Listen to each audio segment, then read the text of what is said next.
This commercial break is brought to you by Pentex. Pentex, when you need apocalypse now.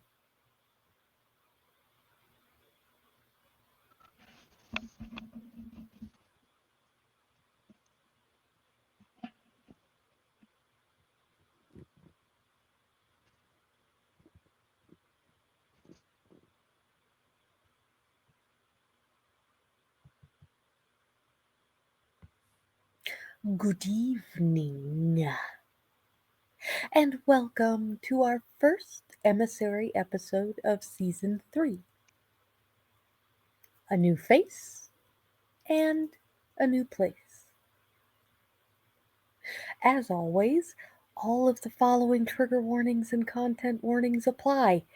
Everything you just saw on the last screen. So, someone woke up hungry. Well, a couple of someones woke up hungry.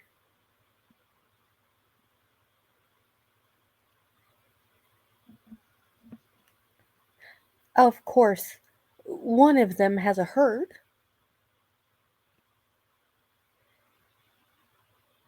And the other, well, the other has people for that.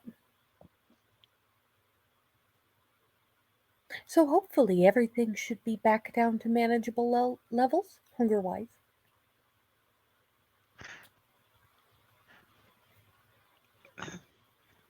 I certainly Tonight hope we so. find tonight we find ourselves in the Coterie Haven, the museum slash haunted house that is Eastern State Penitentiary. And the group is, well, they are meeting for the first time in a room with a man that should be very familiar.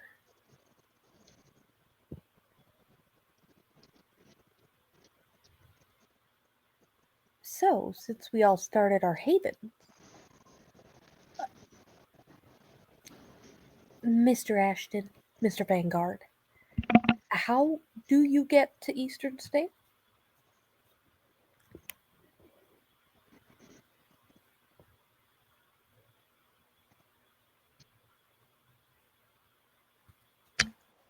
Ashton probably catches like a taxi or an Uber or something. This makes perfect sense. He does have that weird ability to blend in.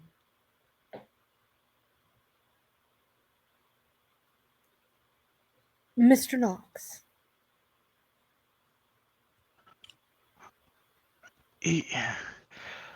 Probably arriving in style is probably not a great idea considering how often he's over there. Um, so he's probably just driving over, having his retainer drive him in uh, a relatively unconspicuous SUV, um, marked, of course. It's the unmarked. It's not an unmarked vehicle. It's just a regular SUV. Do you want me to wait here? Uh, mm, I don't see any reason why you can't come down. But yes, because the reason is actually just because I want you here and having the car running in case I need to make a run for it. Does that seem likely? No, but I mean, Ashton's in the room, so who knows what he's going to bring down with him? Who knows? Okay. Pass your Lord Bridgerton my regards. I will. I'll let him. I'll let him bring his regard. I'll even tell you you've got him a gift. I don't know what the gift is, but you'll figure it out. Get out of the car. How hard can it be to get cockroaches a gift?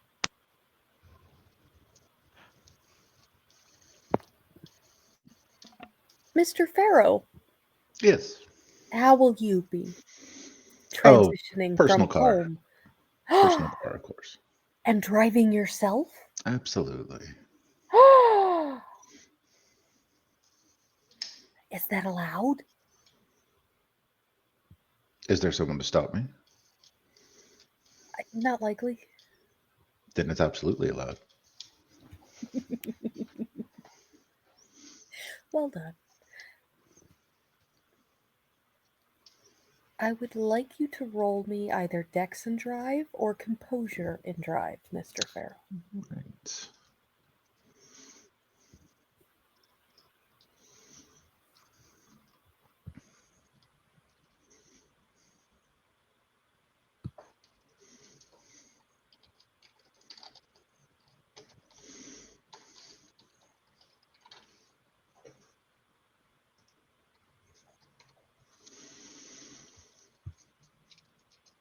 Two successes. You know what? The traffic is the traffic, but in the little bit of time you've been in Philadelphia, the traffic is always going to be the traffic. But you make it there without too much issue. So, which one of you is the early bird? Probably Sharky, I would think, because he's always super punctual, or at least attempts to be, with everything that Hyper he does. punctual? Yeah. Um. So he's like an extra 15 to 20 minutes early, as if it's like an appointment or a meeting. How will you be spending this extra 15 to 20 minutes? Well, it was probably spent arguing with his thin blood retainer for a little That bit was in the 5 or 6 minutes at Yeah, most. yeah, it's 5 or 6 minutes at most. So yeah, the rest of the time he's probably, because he knows generally in the Coterie Haven where the meeting location is. He's probably inspecting it, making certain, because this is a semi-public location outside of it, making certain that there's no bugs, no wires, nothing like that that needs to be watched out for. Um, Define bugs. I don't mean literal bugs, because there's a lot of those, but also like, you know, um, but also like taps, because he's been around long enough, like where people can listen in on conversations had within the room. So he's looking for technology. Yes. Give me a wits and awareness.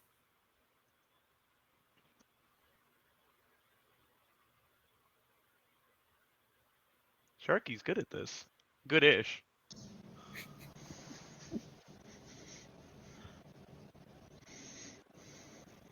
Go, Sharky, go. The only only character I've ever built with a decent wits and awareness score. And you know what? We're in private, so he's gonna activate Eyes of the Beast for those bonus dots too, Okay. just to make certain, because it's an awareness You're roll. you're in private enough. Yeah. 4. Not bad. You don't find anything. Nothing technology wise anyway. Though, as always, there are several bugs. Mm. Lord Bridgerton's been around. This is unsurprising. They are not cockroaches. Then they get squished. They are spiders. Then they are not squished. that is the opposite of what is happening. They get made a little spider dinner. Find a pie and bring it down there to them. Okay. Who do you reckon is next to arrive? I think that depends on how punctual Ashton would be. I know Ian would have tried to arrive as close to accurately as possible, neither early nor late. I have a feeling because Ashton had to hunt and sweet talk his herd, he's running behind. Excellent. Then we don't even have to argue over order of arrival. Plus, Mr. Vanguard knows all those social rules, so arriving fashionably late isn't entirely out of the question. So, Mr. Farrow, you would be approaching Eastern State Penitentiary and you would see an individual looking very, very, very closely in one specific room. Mr. Knox, would you like to describe yourself for Mr. your new Knox coterie mate? Mr. Knox is a decently decent appearance wise looking gentleman. Uh, very muscular. Looks like he works out quite a bit. Wearing a fine suit. Um, looking vaguely almost um like he would have worked out in the fields most of his life. But it's almost like the suit is like tacked onto him a little bit from what it looks like. It seems like he wears it well, but it almost doesn't fit him, the looks that he has. He looks gruff, like he's been like almost like again like a farmer. Um, Pretty sizable beard that's been well maintained and combed, but a little bit more than would be expected. Um, Slick back hair, just generally almost somewhat sleazy looking is really the best way to define Sharky's looks.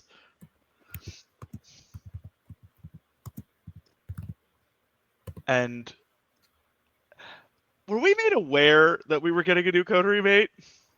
No, no, you were not.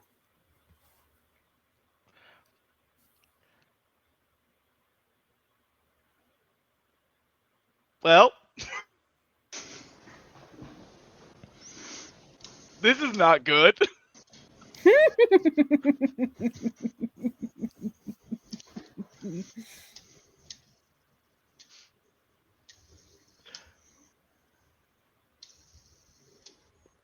So, As what would be Sharky's reaction to being walked upon by a. Mr. Farrell, would you like to describe yourself as well, please? Certainly, certainly. Ian will park, get out of the car, make his way that direction. He's tall, slender, maybe about 6'2", 175 pounds. Very thin build, slender frame. His hair is fashionably messy and short. He's got what appears to be a 5 o'clock shadow. Um, Blue eyes, pair of gunmetal glasses, um, very pale. And he is dressed in a pair of slacks, some dress shoes, button down black, which appears shirt, which appears to be made of some form of linen, and a dark black tie that is just a shade off from the shirt. The pin that holds it to uh, his shirt is a red question mark. hmm,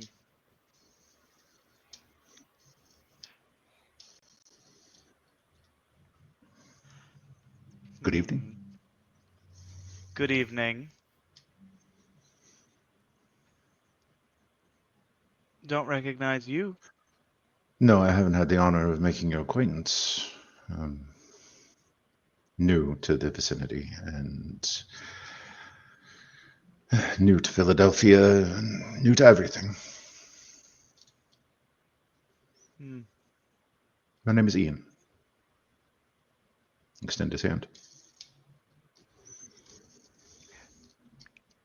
Sharky, would Sharky recognize the red question mark as a likely kindred icon? Oh, he would recognize several things.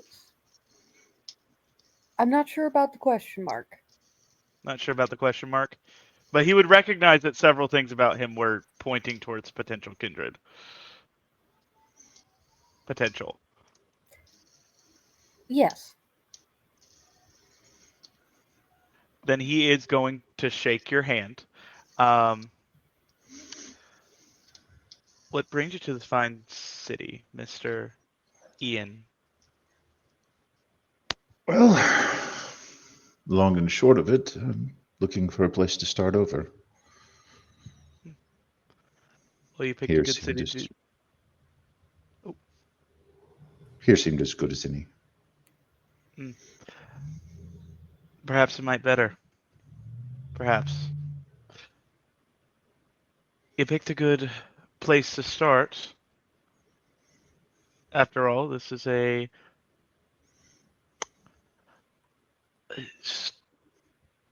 city of opportunity, we'd say.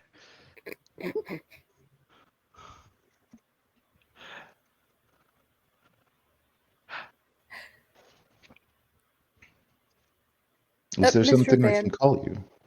Mr. Vanguard, this would be a wonderful time for you to come wandering in. Hmm. So Ashton stands about 6'1", 6'2", longish blonde hair, very fair skin, green eyes. He's wearing just like a sweatshirt and some shorts. Uh, looking like he probably just left the gym. Uh, very pretty, very, dare I say, beautiful looking man. Um, yeah, yeah, it's kind of muscular. Yeah, that's Ashton.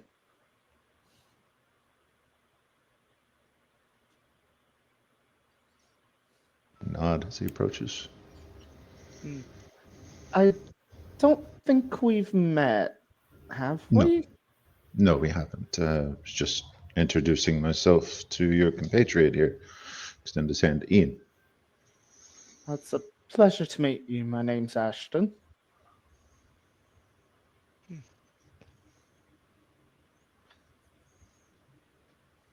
Mine's. You can call me Sharky. Sharky's as good as any name. Picked it out myself. Well, that just means it's more apropos. Instead of one that someone has given you, naming yourself is, well, very appropriate. Dr. Beck, you would come across this scene as you were gathering to meet, presumably about the giant power vacuum that y'all left in Lehigh County. So, Dr. Beck, you would come across this scene of your coterie mates, Sharky and Ashton, talking to someone else. Uh, Dr. Beck would walk in, more femme presenting than usual today. Tip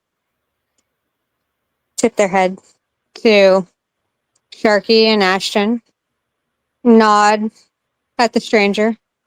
Good evening. Good evening. Ian, I'll extend my hand. Pleasure to make your acquaintance. Ian, Dr. Beck. I believe you've met my compatriots here. Well, I have just met them, yes.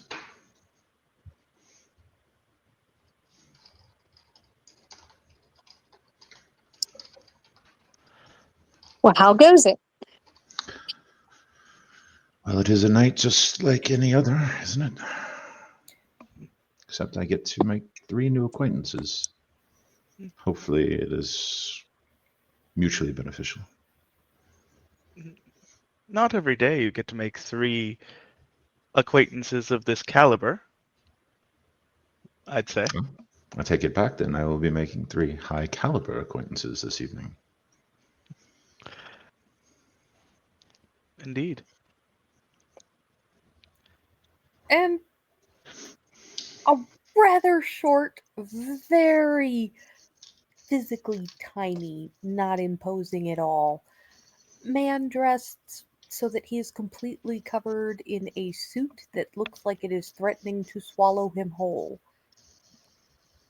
moves past you, heading toward the room you're entering. Good, good. You have all met. Indeed. And nary a drop of blood spilled.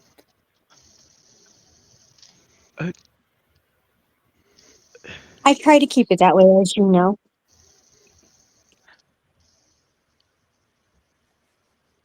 You, you're all very lucky. So, he's supposed to be here then. Yeah. You're very lucky. I got out most of my bloodlust at the Super Bowl. We did hear about that.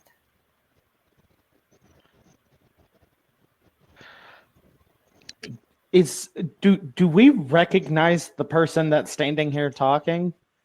You certainly do, Ashton. Who And is you it? as well, Ian. It's Vidal Santiago. Oh, it's Vidal. Okay. I wasn't sure, but okay. Yes, it is Senor Santiago. Okay. Just waltzing right in.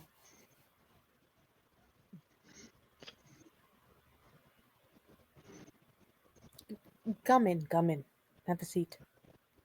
Slid bow and move in as I'm invited. Ashton will walk in behind Ian.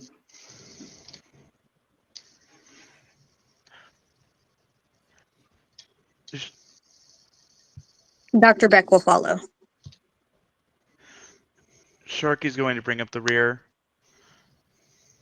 He's still got Eyes of the Beast on because we're mostly private, and he is just analyzing the area, both the newcomer and Vidal, which he met Friar Santiago, didn't he? He did. Okay, so then he recognizes this, Friar Santiago. He's really analyzing Ian to try to see if Ian's got any weapons on him, or if we should, what should, like, just the standard of new person must be suspicious. Like, Well, I mean, scanning Vidal. Vidal is Vidal. He is a mummy stuffed with giant spiders. I would like a resolve and investigation for the that's not a staring at the newcomer. that's not a great pool, but it's not a bad pool. Only because my resolve is my weakest mental set. Well, you mentioned that it was almost as if habit. Eh. One success. It's a new guy. And he's tall. And it's a new guy. There's something vaguely about his presence that almost reminds you of your adopted sire. Hmm. Mr. Farrell, are you hiding any weapons or anything? If so, I will need you to roll a composure and I'm so sorry, not a composure, a resolve and subterfuge. Skull and subterfuge.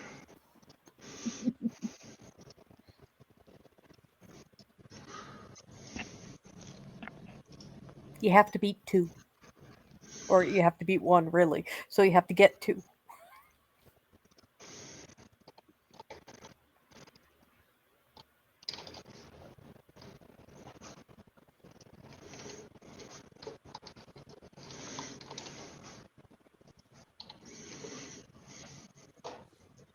Go, Ian, go.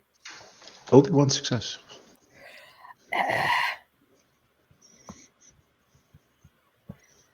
In one of his pockets appears to be a cell phone, but it's a little too heavy in order for it to be just a phone. Mm, And if you were watching, there's actually a cell phone in the other pocket, the one to his right, not the one on his left.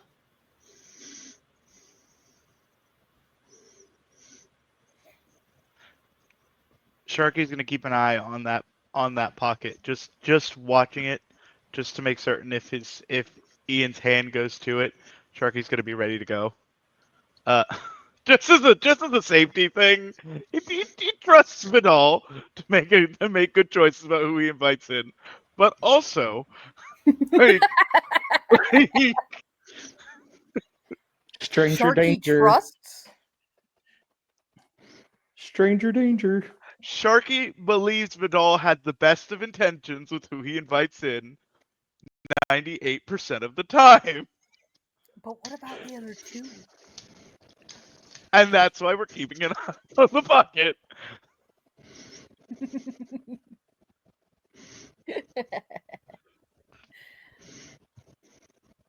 Vidal takes a seat and sort of tries to flatten the suit a little bit so it doesn't completely balloon out by lack of abdomen.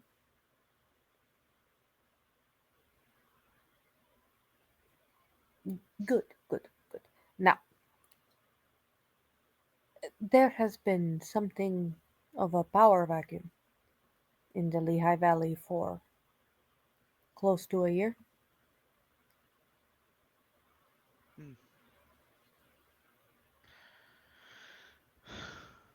Of- Has it not been filled yet?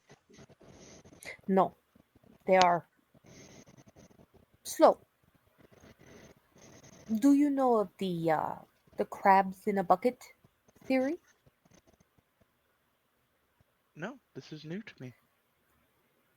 None of the roses want any other of the roses to come out on top. So every time someone makes a break for it, they claw them back down. Hmm. And when anyone else of influence makes a move, well, then they all band together. There are not many individuals of influence who do not belong to the family of the roses. Hmm. Not in the Lehigh Valley, anyway. They were very careful about maintaining their garden's purity. Hmm.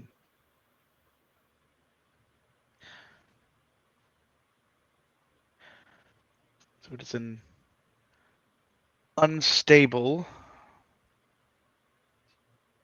potential breeding ground for revolt. Indeed. And we cannot have that. Not with the current prince here. Hmm. We can ill afford anything that destabilizes.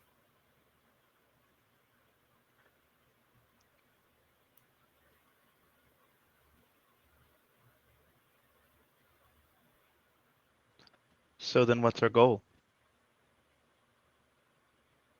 Stabilize it. In what manner? I do not care. Stabilize it. Do you have a favorite? No.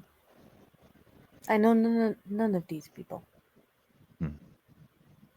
There must be some power installed to allow for a less fiery neighbor. Hmm.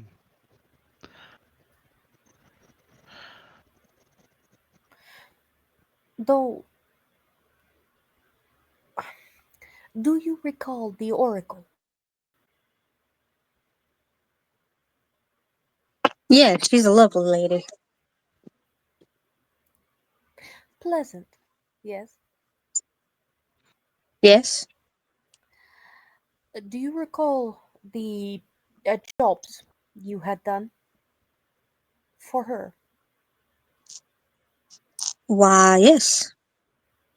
A part of the reason you all were involved in the Lehigh Valley in the first place. To protect her honor, yes. Yeah,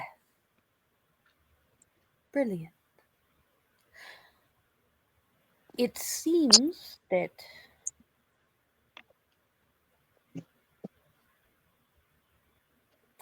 Primogen Darling has some favors to call in.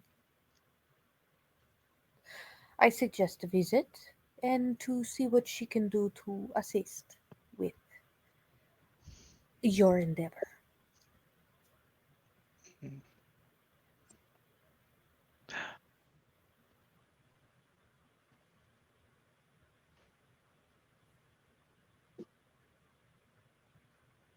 Hmm. Have we thought about formal expansion to Lehigh? That proposes a question. I have, yes. However, it may be more difficult than it seems considering the big power players here are not roses.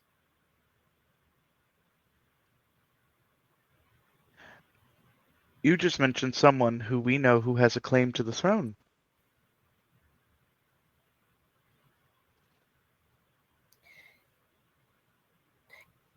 You do recall that I told you to stabilize? Hmm. True. That is true. It's probably not a good idea to put her on the throne for now, Yes. but something to keep in mind. Dependent.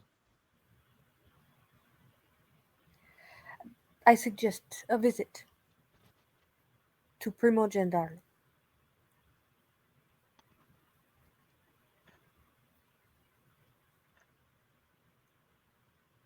Agreed. As I said, she has some favors she can call it.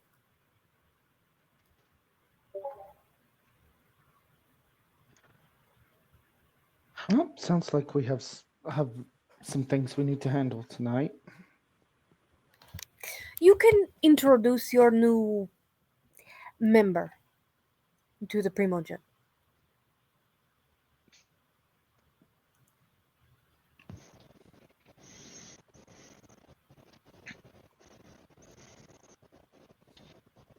And perhaps give him some warning beforehand.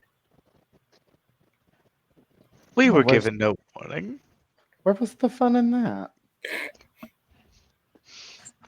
Excuse me, what would we need to give warning for? That is a lovely lady. Yes, a lovely lady That's my experience.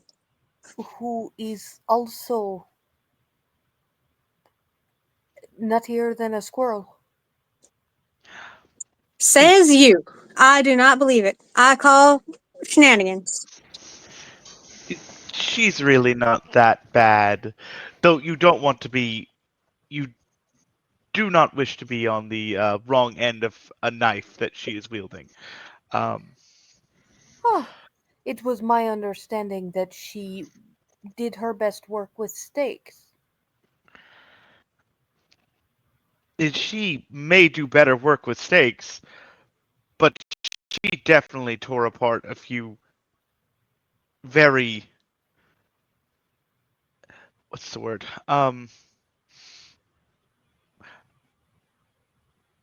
A few very skilled neonates and I think one Ancilla. Um, while I was fighting a very strong and attractive gentleman. Um, over in my own corner, she took on three kindred and honestly beat them all into the ground. So she's that's where Competent. her problems lies. Yes, competent, Competent. quite so.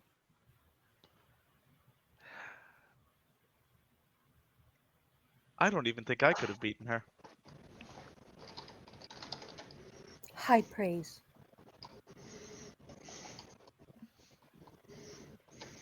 Mr. Ian, all you have to do is be polite. That's all you got to worry about. I find most people don't resort to violence as their primary means of communication. So, yes. Mm, You have met your exception, as Dr. Beck will wave their hand at Sharky. Well, if that's the case, then Sharky definitely didn't react violently to my presence. Perhaps it's not such an exception.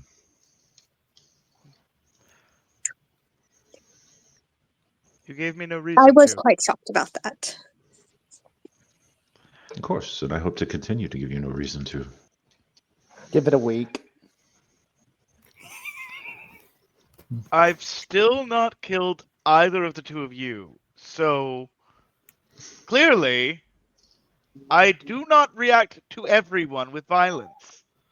Sharky, my dear, my love, you know that you could not handle this. What has happened each time that you have come towards the brink?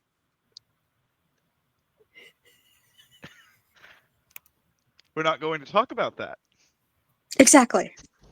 Keep in mind, none of you three know what Ian's clan is. And Ian, you have no idea what clan any of them are.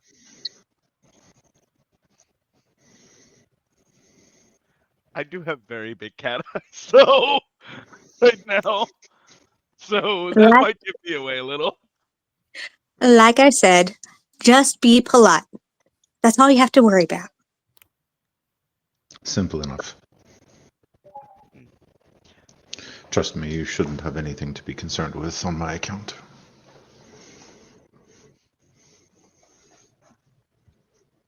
I'm not. Certainly. Though I do believe we should have a conversation about skills. Because if the lovely Bishop Santiago brought you here, there must be a reason. Well, I assume that the friar's reasons are his own. Perhaps. I simply wish to ask where your skills lie. Hmm.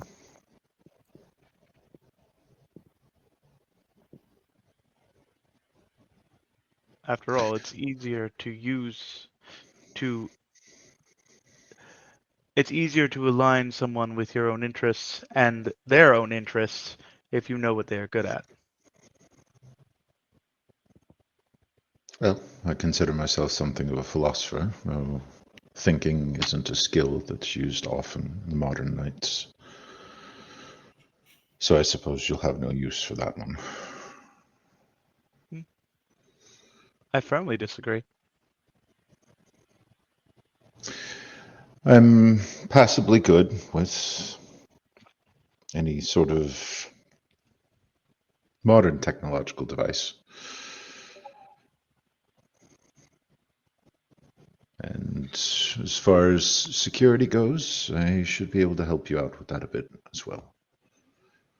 Hmm. Security. Intriguing. Well, Both physical and cyber security, yes. interesting. Well, I'm glad to have you on board. Personally. Thank you. I take it then that you are the de facto leader? No.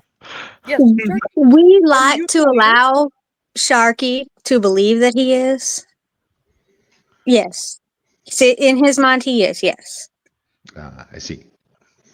So then that would mean that you, Dr. Beck, are the ones who are actually holding the reins. Oh, hell no. No, no, no, no.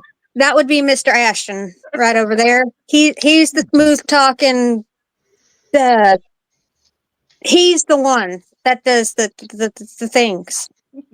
Strong, silent type then, turned to Ashton. I feel you tend to learn more by listening than you do actually talking. Oh, I completely agree. I would say we function as a democracy for the most part. However, there are times where one or all of us decide unilaterally on things and they just happen. But we tend to do quite well working together in that sense. I don't think there's ever any point where any of us have just, well, except for the time where we murdered that prince. That was my idea. But That was an accident. That That was an accident. I it did was an not. accident for you. He wasn't supposed to die. I had no inclination one way or the other. I wanted to make an example, and an example was made. Yes, you created a problem. Fix it. We're going to work on it, I promise.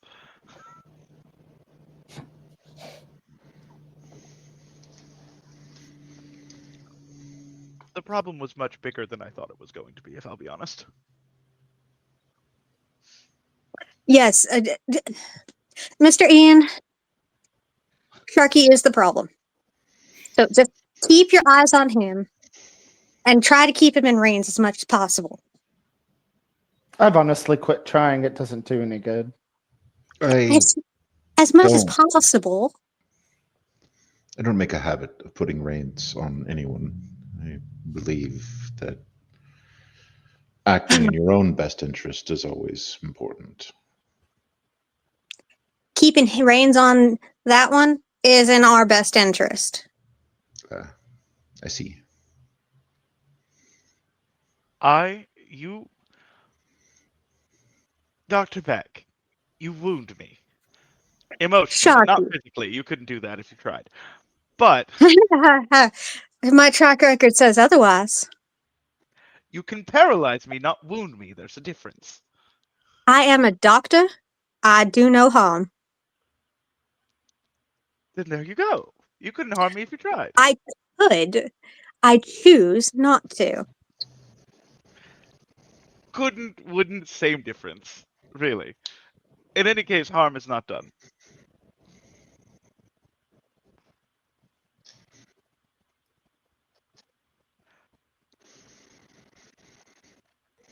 So, the decision is made then.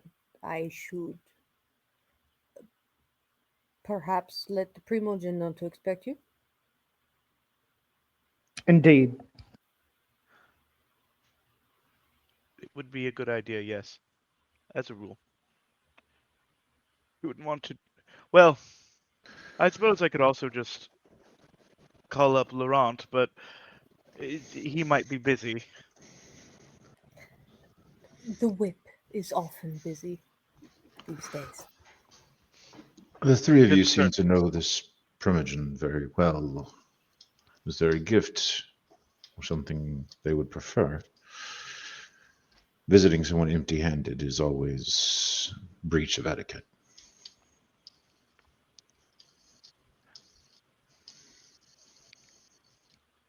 A nice set of paintbrushes if you could find one at this hour. They're a painter.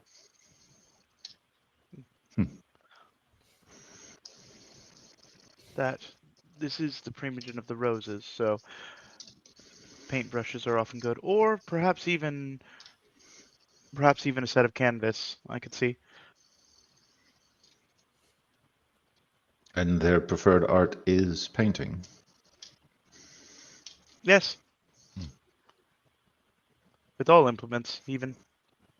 Then I would not suggest bringing any sort of painting implements. Someone whose preferred art are very particular about the implements they use. Perhaps something less personal.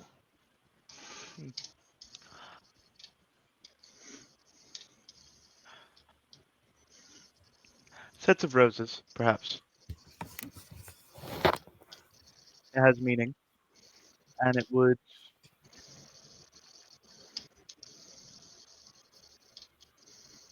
would say what you wish, and it's easier to find at this point at night.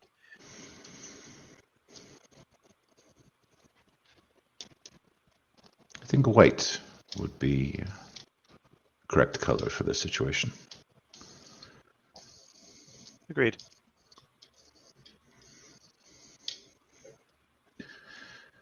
Well, then, So, if you can give me an address, I will make a stop and meet you there.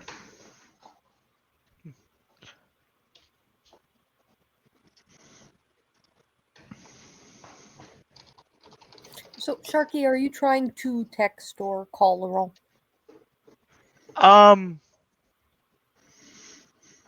Why not? He's gonna be like, he's gonna put a finger up and say, I'm going to give the whip a call, make certain we go through the proper channels. And he's gonna step out of the room and give Laurent a call. It's not going to be on speakerphone because he knows there is a chance of something that could come through the speakerphone because it's Laurent, so there is no clue what he could be doing right now. Or who. So the phone rings, rings, rings, and then you get a voicemail. This very breathy voice talking about uh, guilty pleasures, a new lifestyle club opening in Philadelphia, and their leather and lace night. Before asking you to leave a message. Sharky's gonna say, like, basically say, hey Laurent, letting you know, as is your right as whip, that we're making a pit stop to see your favorite cousin. Um, Wanted to let you know. And he's gonna try to do this as masquerade safe as possible. I'm just not good at it as Chandler. We want, we're making a pit stop to see your favorite cousin. Thought I'd let you know. Um, we'll be heading over there within a few hours. So wanted to make certain that you were aware, as is your right. Don't stop having fun because we're there. You enjoy your night. Click.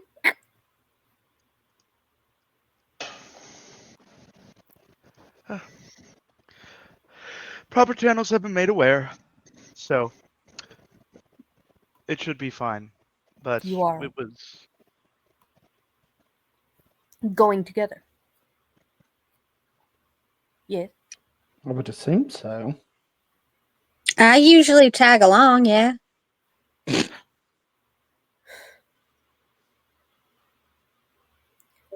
The address you are going to is Neverland Art Collective. mm, It is near the Museum of Art.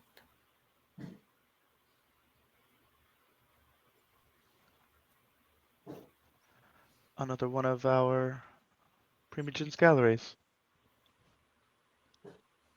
Yes. They're so beautiful. I'm much excited once again. Well,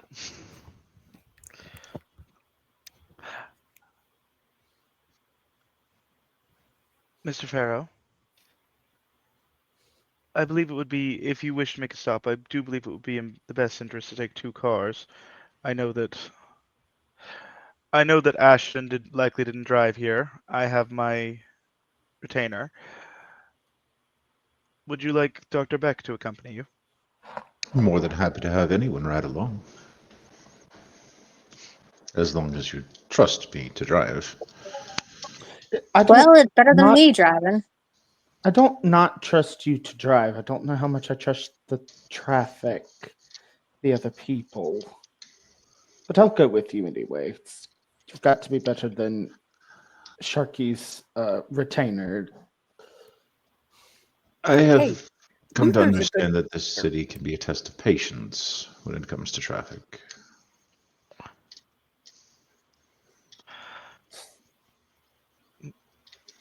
My retainer is lovely. Thank you, Ashton.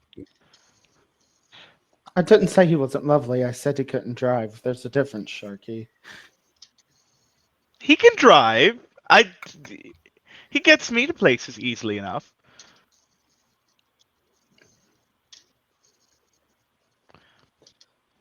Anyway, I'll go with Ian. Pleasure to have you along. Gasp. Then in that case, I'll take Dr. Beck. You like my ghoul, don't you? Or not ghoul, thin blood. Yeah, he's fine. Yeah, all right. It's better than me driving, regardless.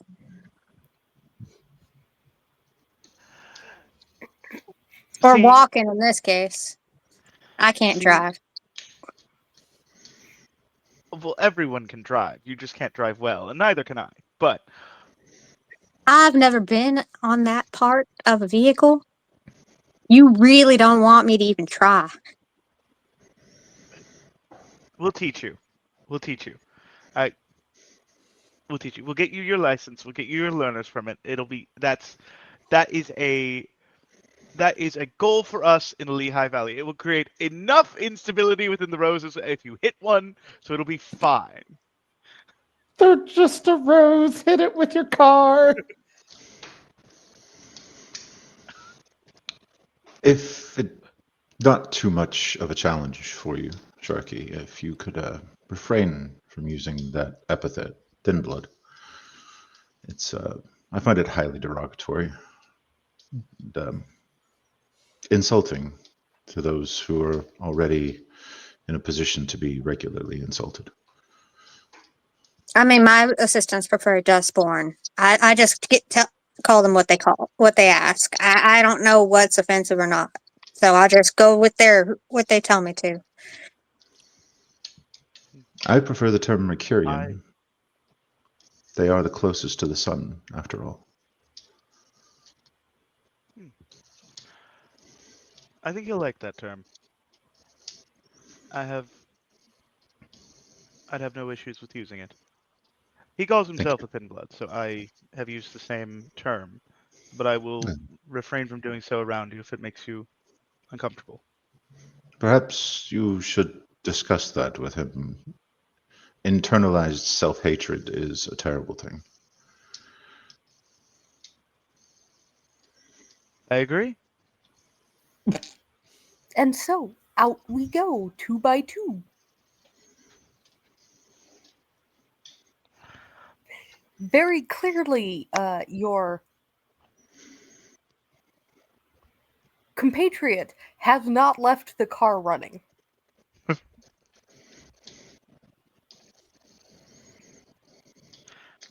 Didn't I tell you in case I needed to make a break for it? Do you need to make a break for it? Well, no, but we need to go somewhere. So he starts the car by pushing the button. See, he's smarter than you.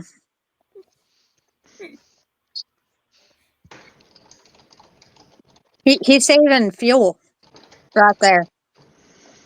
And I have a limitless amount of money. You don't. Then why don't you use that to do something about the things that the fuel can do to, the air and whatnot? Because I don't care. Yeah, I can't change your brain. I mean, I can. I would really ask you to not. I feel like that violates some of our rules. I said I can't. I technically can, but I can't.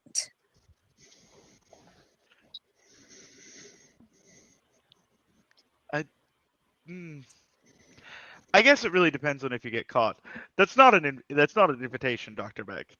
But I wouldn't do that unless absolutely, unequivocally necessary.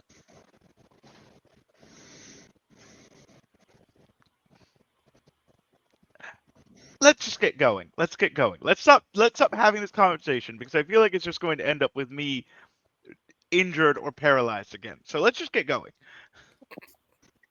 All right. You admitted I can injure you. Good. All right. So I'm gonna climb in the back seat and just like buckle up. Big old smile on my face. Sharky climbs in, puts in his seatbelt, and then he looks at his thin blood and goes and says the Neverland Gallery. He says, however, while we're here as well, I want you to do a little digging on some of our new allies. We have a new ally. Well, I'm working with him. I want you to see if you can poke some of my contacts to see if they know of anyone by the name of Ian who has recently come into the city. And when I find 500,000 individuals named Ian who have recently come into the city. Fine, I'll do a little bit of more digging on my side. Person of influence. Hmm.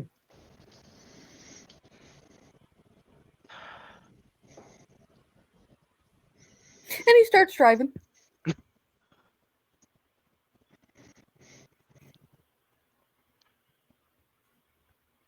And Dr. Beck, do you have any final bon mots? No, just sitting in the back, smiling to himself, happy as a bug. So we will transition to Ashton and Mr. Farrow. Move around and open the car door on the passenger side for Ashton. A gentleman. Ashton kind of looks him up and down. Thank you. And he'll get in the car. Back around and get in myself. So how long have you been at this? Start up the car. At what? Be a little more specific, Ian. This particular service that you're performing. I understand previous service led to disasters in Lehigh Valley, and now it's a cleanup. But you're being called in to clean it up, which means you're at least trusted. For about a year, maybe? At this point, it would have been somewhere near 18 months. Okay, so about a year and a half. Do you enjoy it? Well, I keep doing it. That doesn't necessarily mean you enjoy it. I'm going to see if I can find a bodega or something that carries flowers, specifically white roses, hopefully. If not, I'll settle for red.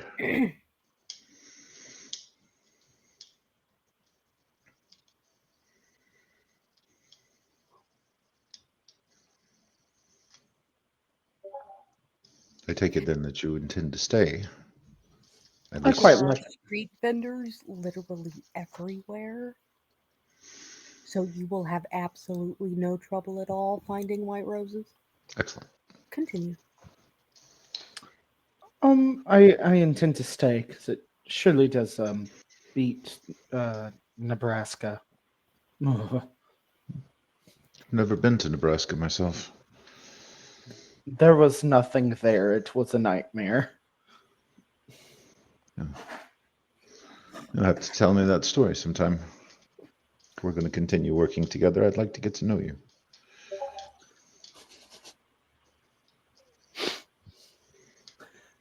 There will definitely be plenty of time for that, I'm sure, Ian. So tell me a little bit about yourself. Why Philadelphia, of all places? Place to start over, to rebuild. Um, Well, I hope whatever happened wasn't too terribly bad. Personal, professional losses. And where I was no longer tenable. Understood. If you don't mind me asking, where was that? Down south a ways. It was, it's a place I'd like to leave in the past. Understood. We all have those places we wish we could just leave behind. The others, the Sharky and Dr. Beck, you trust them? As much as anyone should trust another kindred. It's an interesting way to phrase it. Trust is difficult for you, then. No, but I tend to not trust other kindred too terribly much. You don't trust them to act the way you would expect a kindred to act. Which is why I don't trust them. Well, hopefully I can surprise you. I mean, I'm always up to be proven wrong. But we all have our wants and needs amplified, being what we are, so I choose not to engage too closely. Learned That's my a lesson shame. a long time ago about that. It's a shame. More than anyone else, we need community. Fundamentally, I think it's the one thing that we lack. It's what ends up sending us spiraling when we don't have it. I suppose I choose to find my community in other ways, but whatever works for you, and whatever's going to work for me, works for me. I will take that to mean that I'm not part of your community. I mean, you could be. There are requirements. I run a nightclub. Ah, Yes. so does that mean I would have to also run a nightclub? No, but it is always nice to find people who enjoy nightlife. Isn't that all of us by default? I don't. Ashton.exe is doing a ponder. He's kind of rubbing his beard. I mean, I suppose, but I don't necessarily look at it like that. I've known quite a few other kindred in my time who had nothing to do with what we consider nightlife in the modern sense of the word. Well, I would like to see your establishment at some point. Of course, I'd be more than happy to have you there. Excellent. This Primogen we are going to meet, beyond the politeness, are there any other quirks that I should be aware of? If I'm not mistaken, she has the gift of foresight and is a little off because of it. But other than that, she is a very pleasant person to be around otherwise. I see. If you're not off put by the aloofness, you'll have no problems. No, not at all. Most of us use distance as a defensive mechanism. It's becomes natural over time, I suppose. Ashton, do you text and drive? Ashton's not driving. Excellent. So you would have no reason not to look down at your phone at the text message you just got. From who? One Victoria Ash. Oh, damn. Damn. What does it say? It just says, don't forget about my offer. I out of character forgot about the offer. Whoops. To bring the Succubus Club to Philadelphia. Oh, that's right. That's right. Okay. He's gonna text back very formally and very slowly, because he old man. Uh, Just yeah. Ian would literally see Ashton doing that on his cell phone. uh, um, he would send a very polite message. I haven't forgot your offer. Things have been hectic, but I think that would be something we will have clarity on in the near future. such fun! Exclamation, exclamation, exclamation.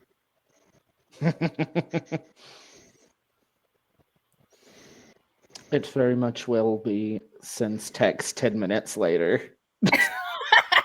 Because he's just eh, eh, eh.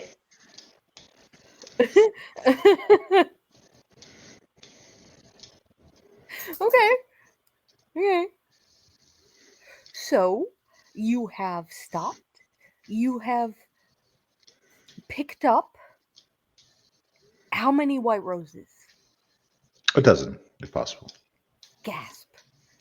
More than possible. You might not be able to get a dozen all from one vendor, but with as many street vendors as there are, not a problem. And so you all meet up at a rather unassuming looking building.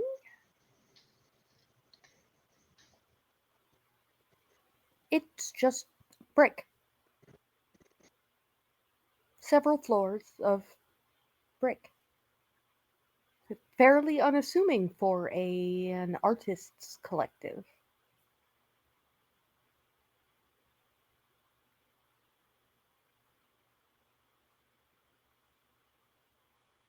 And of course, Sharky and Dr. Beck are there first. Knock, knock, knock, knock, knock.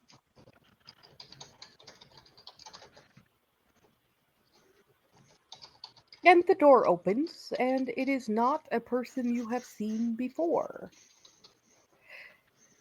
This individual looks every bit like a predator.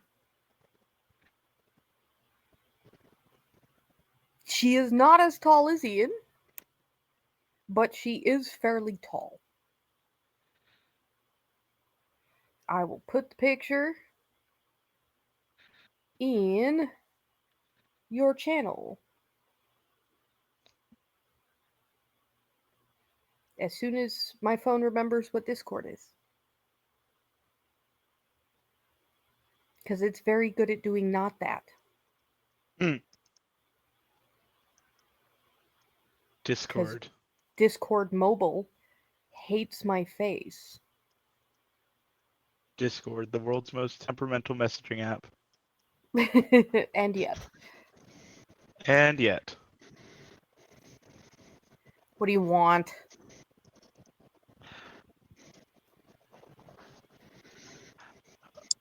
Yes, we're here for to see Miss Wendy. Ah, Primogen darling. That's what I said. I suppose it's fine since you called ahead. All right then. She's in her studio. Upstairs, second door to the left. We'll have 2 more coming. That's fine. I'll answer the door when they get here too. Which should be Sharky. about now. There's a park. I'll get out of the car and open the door for Ashton. Ashton will get out and nod to Ian. After you. Yep. Ashton will go walk up to the door and knock. Same person opens the door. Are you the other two? Yes. Yes, we're the other two. Okay, bye. Up the stairs, second door to the left. Thank you. Follow behind Ashton.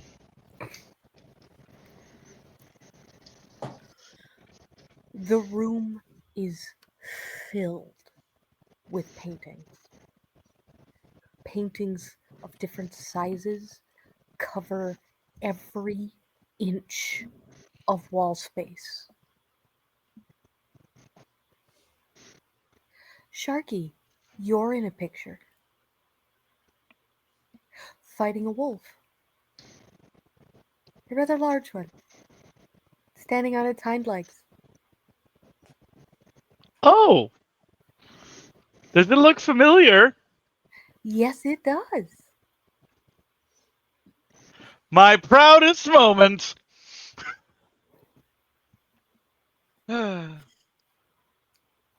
Ashton, you are also in a picture. Staking a prince, huh? Oh, yes, indeed. A prince that rapidly turns to ash. Dr. Beck, you are portrayed painting next to this prince that Ashton had stabbed. Oh, that's embarrassing. Ian, you would recognize several figures. John features in several of these portraits. So does Alicia. And so do you. A city skyline that does look quite familiar. And you, leaving under cover of darkness. They did say she was gifted. Miss Wendy, darling, are you here? Yes. I have to finish hanging this. Okay, I just couldn't find you, and I didn't want to scare you. Oh no. Kay told me that we would be having guests. All right, good. Is that who answered the door? Yes. Laurent has been busy. Yes, I heard on his voicemail. Uh, I left him a message. Yes, this is right. But I had a feeling I knew what he was doing. The club, yes. And she's just gonna kind of pop out. And what you see is this woman wearing an eye patch embroidered with a rose over one eye.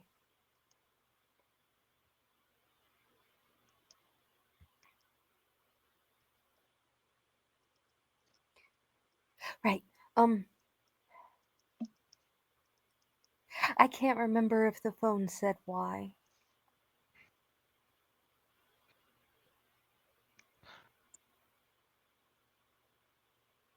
The valley.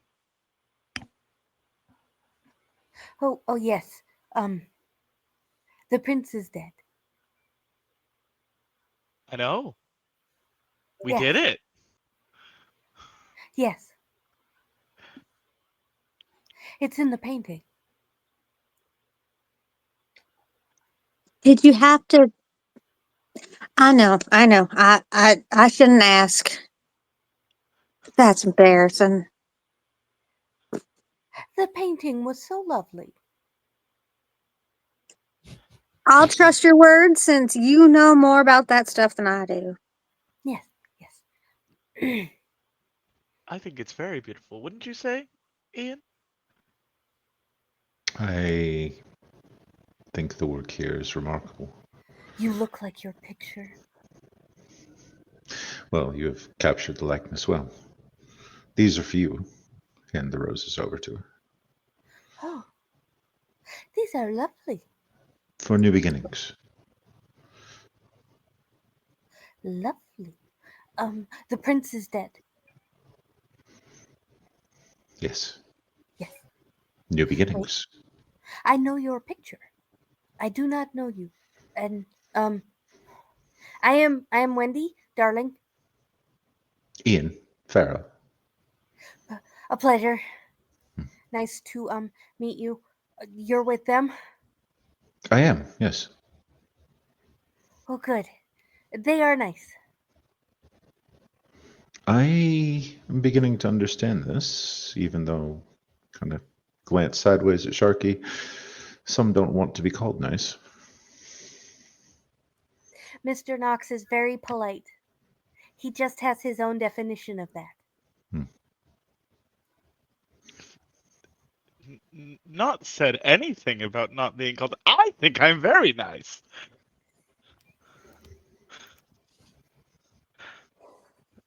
Beck, am I not nice? Sharky, you are perfectly acceptable. Hmm. You have your days where you're not as acceptable, but for the most part, you're perfectly acceptable. You you you need something from me? Yes, actually. So, Primogen, we were tasked with stabilizing the Lehigh Valley, and we were told you might be able to help. Oh, good.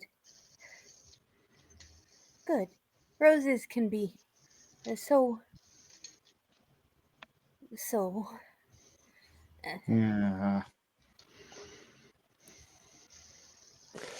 Understood. So we were coming to seek your help getting the ball rolling on that task. she didn't look like her picture. Who?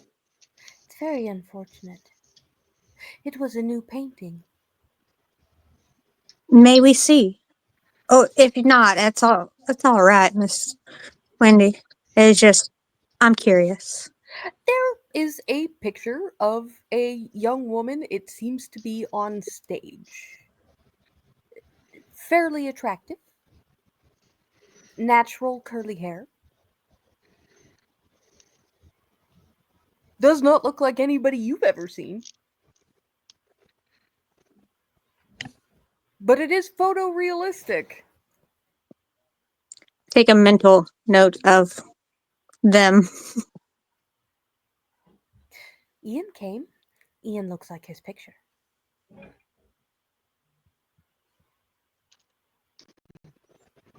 Who She is does that? not look like her picture. Who is that supposed to be, Primogen? A new citizen.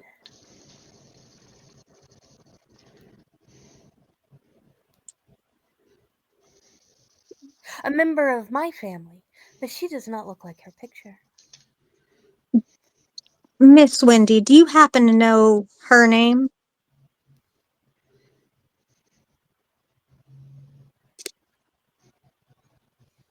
I It's don't okay if you remember. don't. Cousin. It's okay. Does not look like her picture. Even your visions have never been wrong before. No. Are we sure that's a cousin? Yes. Then I will But she trust your does not look judgment. like her picture. Has she made it into the city yet? Yes. Has she met with Mr. Laurent? Yes.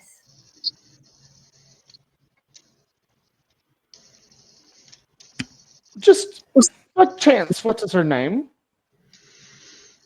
We I don't remember.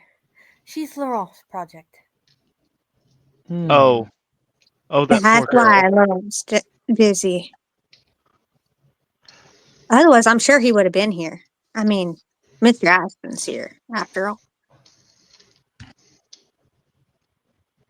Yes. And Kay. He invited her, you know. Hmm. Her as in the project or her as in K? Kay, Okay. the project just kind of appeared, and she didn't look like her picture. Hmm. That is strange, but not unheard of.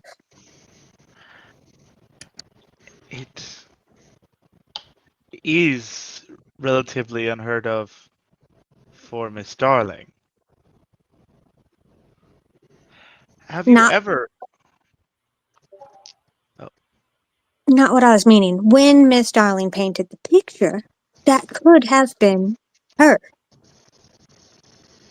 Between the painting and now, things could have changed, is what I was meaning. Oh, yes, yes. mm, Um, what is it that you needed from me again?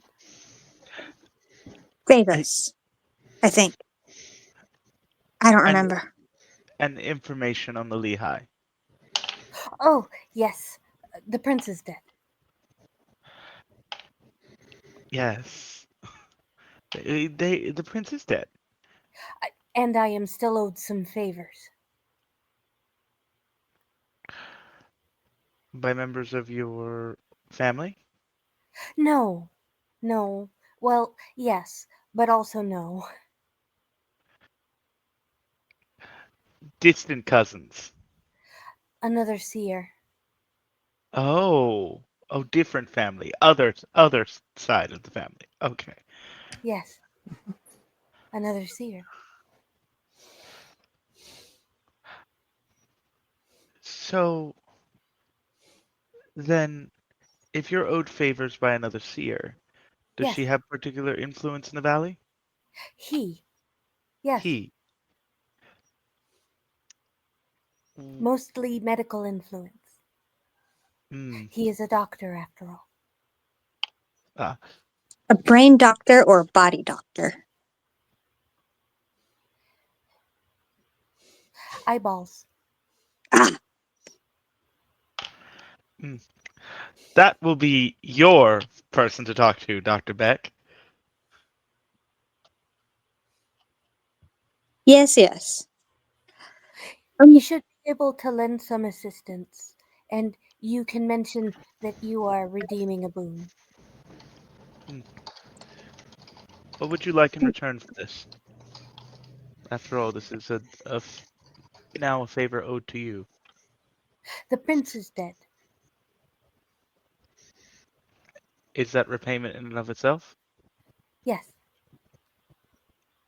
Then consider it a favor completed. Fairchild is dead. and I'm so glad that we were able to make sure that you were safe, Miss Wendy. No longer influenced by that man. Yes. Hmm. Prince On Poorchild was definitely being missed somewhere, somehow, by someone, I think, probably, maybe. his people name, uh, um, Ignatius Ball.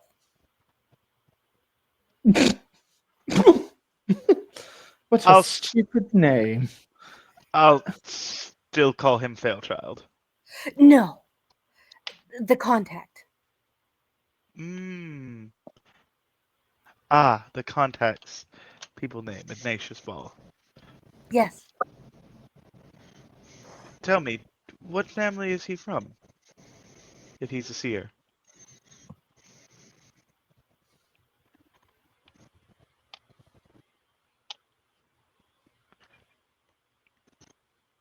not Malkavian. Not a cousin. Not Malkavian, not a cousin. Interesting.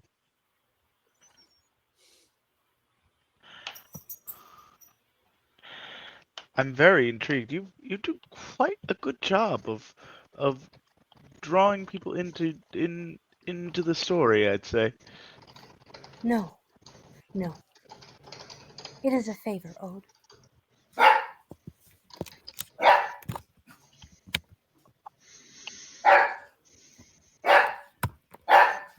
seems as if he's...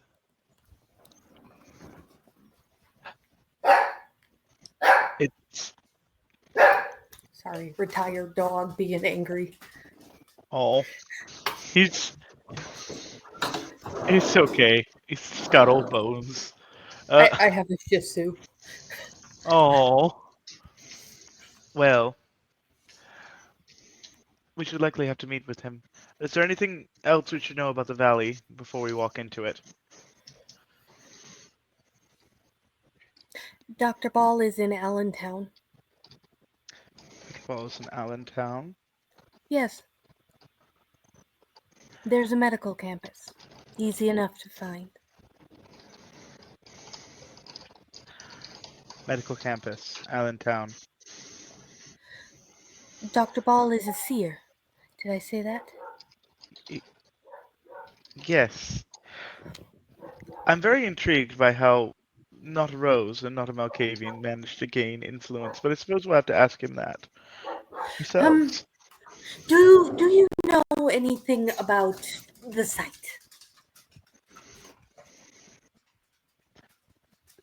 I know that if capitalized upon, it can be a tool to gain much influence. I'm supposing that's how he managed to do it. No. He wanted the site kept a secret. I hope he didn't just break any rules by telling us. No, it is a favor owed.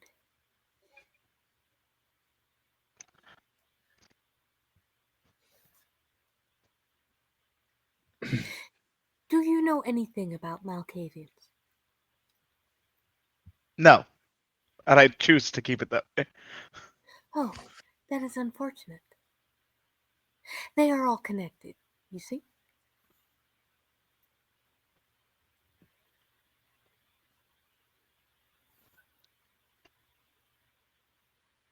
Oracles are also connected once they get to a certain point in their sight. All connected. Sometimes it can be overwhelming. And were you able to calm him? We have to train new ones to be able to handle things. I see. Yes, So you taught him and he owed you a favor. yes. Well, that's good to hear. And she's going to write down the address for the St. Lucas campus in Allentown. As to that's where you're going. Gonna look it up on my phone, make certain that's the correct address. It is. Okay. Just Wendy sometimes gets her information confused. Her memory may occasionally be foggy, but She is very competent. But also, just wanted to check. trust but verify. Trust but verify. This is one of those cases. Thank you so much, Miss Wendy. And Oh. I'll try to stop by sometime again soon, so that way you and I can paint together again. You should have a lovely conversation with Dr. Ball. Apparently, he has some interest in the red work. Will do. Yes, it has been a pleasure, Mr. Farrell. Indeed, it has been for me as well, although I have a question before we depart. Yes, The prince is dead, yes. but which prince should live? Fairchild is dead. Should there be another that lives? Not among my family, no. Understood. Thank They you. are all rotted. I am sorry to hear that you are dealing with that sort of issue. Insect eaten. Perhaps a pruning is in order then. Yes. After all, one does not get such beautiful blooms without pruning. Indeed. She's got her bouquet of roses.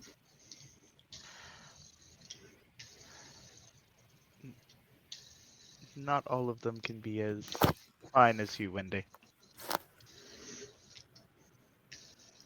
You should tell that to the Princess Sexton.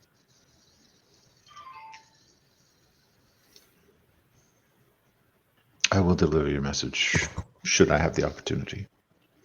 Oh, good.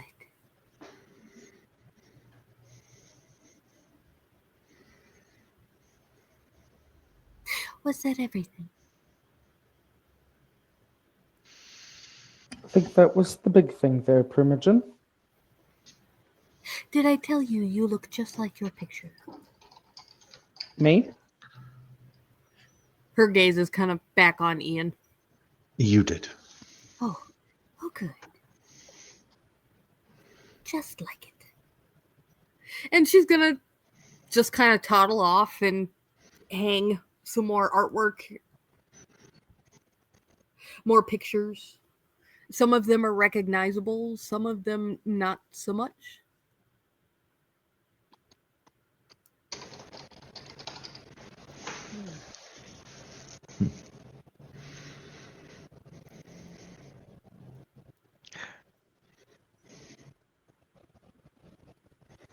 Head back to the car.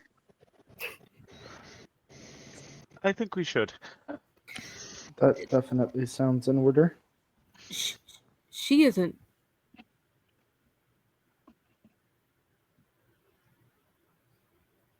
Right? Y'all didn't get the crazy spinning. That depends on what you mean by the crazy spinning. I mean, it is Primogen Wendy. There's only so much of a base level that you have to expect. Does she remember where she is? Yes, I believe so. I think we didn't ask her that. Right. So semi-lucid. Semi-lucid. Uh, less lucid than I've seen her. Less lucid than I've seen her some a little while ago, but more lucid than I've has been the minimum. Good enough. Yeah.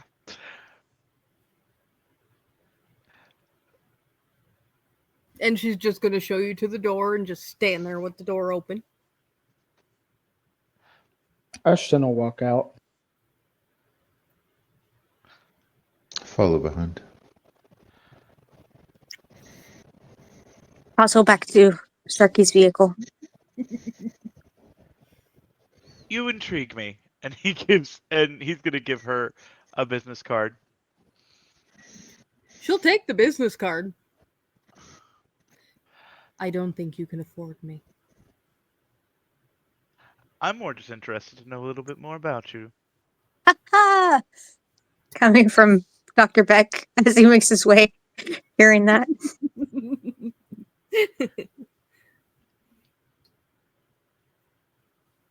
And the door shuts.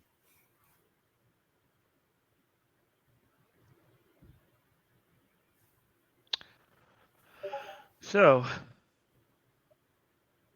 if we're going to Lehigh Valley, should we take one car or two?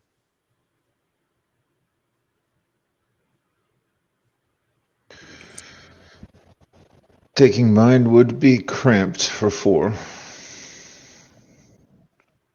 Shocky, why don't we just take 2 so we have an extra vehicle in case things go south?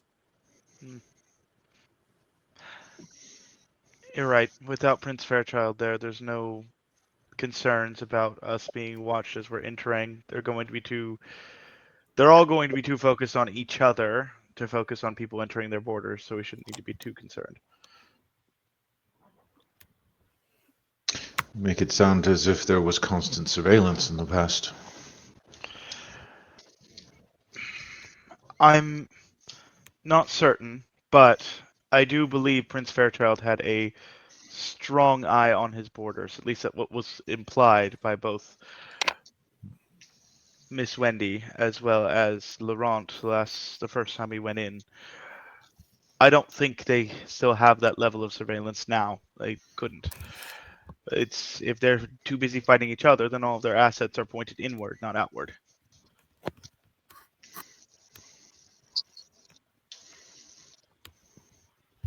Do we have anyone we still know that's up there? I don't think we knew anyone to begin with. We Uh, we had the ballet seneschal, who I think may or may not be dead. yeah. From what I gathered, I don't think she's dead. I think he stuck her under 6 feet under in a coffin. That's usually implies death. Do Just you trust Darling's intuitions? Well, she's been right every time thus far. which is why That, I'm saying I'm concerned about the seneschal. that will put us at odds then with Every Rose? Well, maybe not to you so much. Hmm. You weren't The three there originally. But she said that the next prince should not be a rose. And yet it is only roses that vie for that throne. I mean, as far as we know, there's always more. Certainly, but the ones that we know are trouble will certainly not like that their family was cut out if we go with her intuitions. Well, we know this Dr. Ball is not, in fact, a rose, and we can ascertain from them whom they suspect and view to be the best possible choice for their current Hmm. Wendy circumstances. Wendy's visions are also specific. If she doesn't paint it, then it's her own mind. She does not believe nor like any of the Toreador there. That was an opinion, not a vision. Was it? Yeah, when Miss Wendy has a vision, you will know it. I see. And There how is, would I know it? she's non-cognizant. She cannot hear nor see nothing but her vision. You can put your hand in front of her face and she wouldn't notice it while she's painting away in a fervor. But her opinions would be colored by her sight, yes? Potentially. And her treatment, Hmm. from what I understand, the roses over there didn't treat Miss Wendy quite well. I see.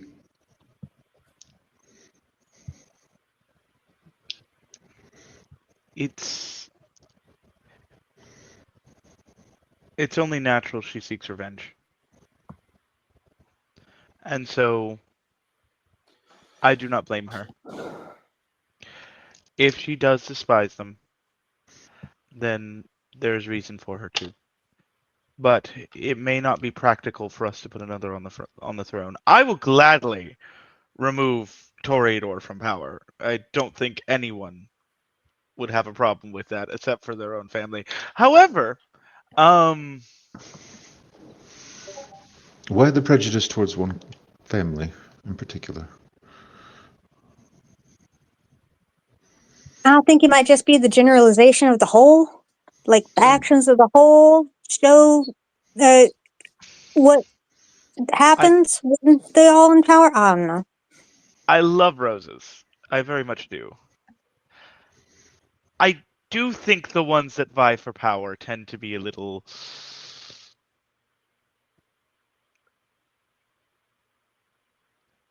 tyrannical. Wouldn't that be said of any who vies for power's sake? And that's why I say we should put somebody on the throne who doesn't want to be there.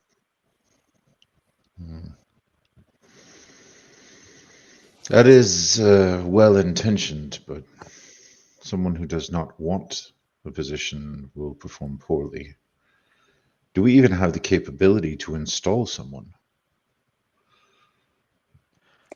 We have our ways, or at least we have in the past. Well, we have our influences. Between the three of us, I know we have our contacts and influence that may be able to get us far.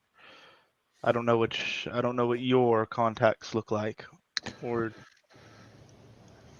As I said, am new. They are thin, to say the least. those will come with time. But it will take more than just influence in order to enforce a position. True. I think what might be the most helpful, Ian, in this matter is we need to know where all the other roses have their gardens laid. Certainly. The problem is with that, Dr. Beck Sharkey and I can't really do that because they know what we did. Do they? It happened at a clan gathering. Yes, a bunch of them were there. I wouldn't be surprised if, well, not what you two did, but specifically me, because I was the one who ended up staking him. So I don't know if I'm persona non grata or not, but I don't really want to go and find out. Well, All I did was paint. all I did was beat the shit out of a prince. And I was just going to stake him, but alas, he ashed. So I ashed Prince. And now here we are. Yes. Well, if you need someone to speak on your behalf, or at least as your proxy, I suppose I can serve. How good are you at espionage, Ian?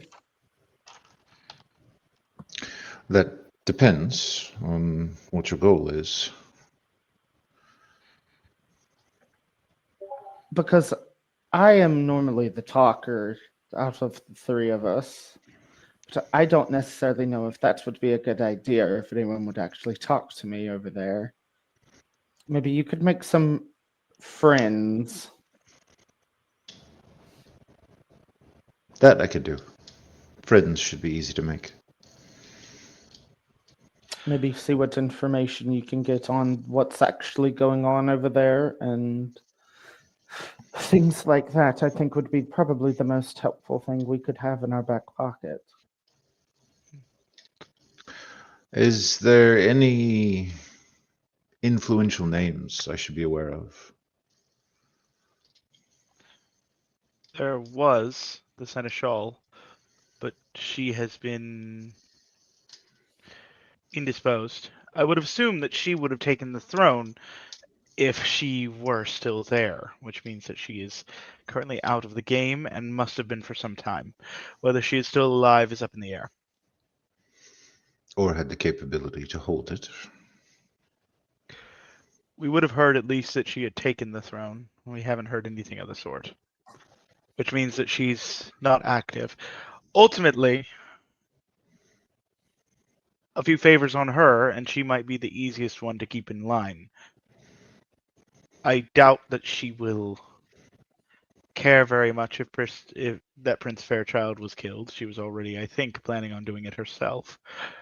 But command of her would be the most easy, I think. As far as the other names, there were various Toreador, but none of them were that important, to my knowledge. Dr. Beck's going to step away from the little huddle, wander off, and go ahead and give the university hospital a call.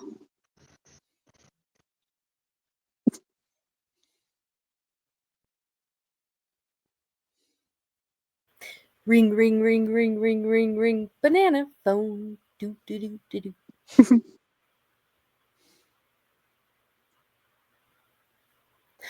Hospital campus. How can I help you? Yes, I was calling to set up a meeting with a Dr. Ball, Ignatius Ball. Ah, Dr. Ball. Yes, he is available this evening. Do you need to know his office number? Yes, could you give me that number and go ahead and transfer me over to his line, if possible? Yes, I can transfer you now. Beep, beep.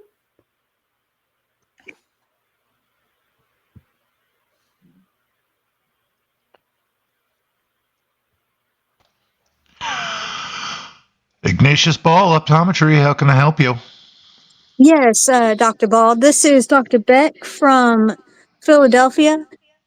I'm going to be heading up that way, and your one of your cousins told me to get in contact with you on my way up there. One of my cousin. Oh. Miss Wendy. Oh, sweet girl. No, she's not a cousin. Former patient. It's fine. Yes, no. How soon can you be here? I believe it'll take like about an hour or so. Oh, good. That'll give me a little bit of time to zhuzh things up, make myself presentable.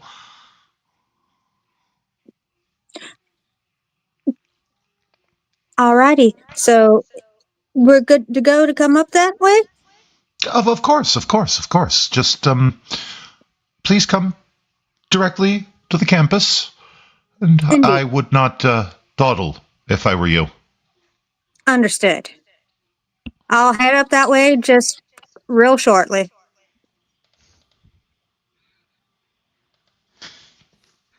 Excellent, excellent. Well, I shall see you when you arrive. Indeed. Pleasure to make your acquaintance, and I'll see you soon. And he just hangs up the phone. Dr. Rebecca will turn to the rest of them and go, okay, we have permission. Well, good. Well, We gotta go directly to the campus, but we have permission. that's what I was expecting. Well, if you would wish, Ian, if you would wish to drive yourself again, you may. But I would recommend we take, if we're going to take one car, we take my SUV for obvious reasons. It would mean that we could have a driver with the car in case something were to happen. What is it that you fear happening? We're walking into a den of snakes. While we know Certainly. Dr. Ignatius Ball is trustworthy, we don't know who else could be watching. We know the doctor is trustworthy. We know he wouldn't betray Dr. Wendy's trust, or Primitive Wendy's trust. I don't know if he is trustworthy, but we know at the very least that he would not. That he has a favor that is owed, and that makes him trustworthy to act as that he has a favor owed. So he's going to do whatever he can to complete the favor for now. I see, but there's no one to enforce prestation in Lehigh Valley, so this favor is rescindable at any moment. Prestation is enforced by word of mouth. If one of us escapes, then everyone would know that Dr. Ball is untrustworthy. An untrustworthy kindred is a dead kindred.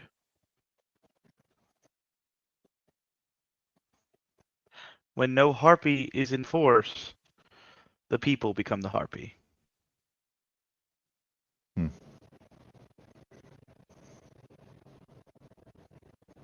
If you say so.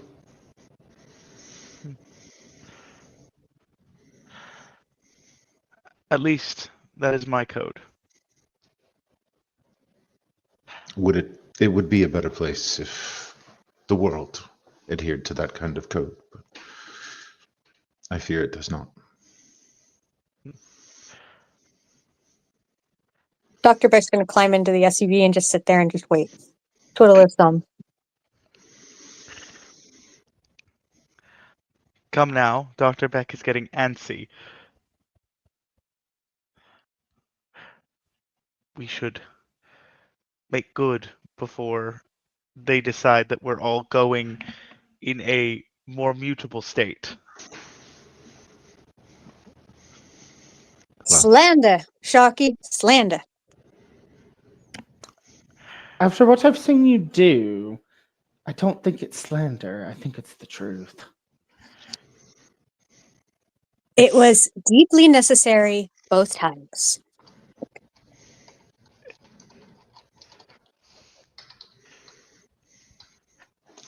It's only slander if it hasn't happened. And who defines when it is necessary? Nonetheless, let us go. I will follow behind then. Head to my car. Just in case Ashton's going to hop in the car with Ian, so in case we get split up, we've got somebody who has communications with each other.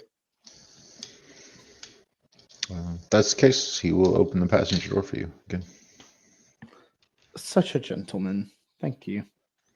You are a guest. I prefer to make sure that my guests are well accommodated. Thank you, Mr. Farrow. It definitely doesn't go unnoticed, and he'll slide back in the car.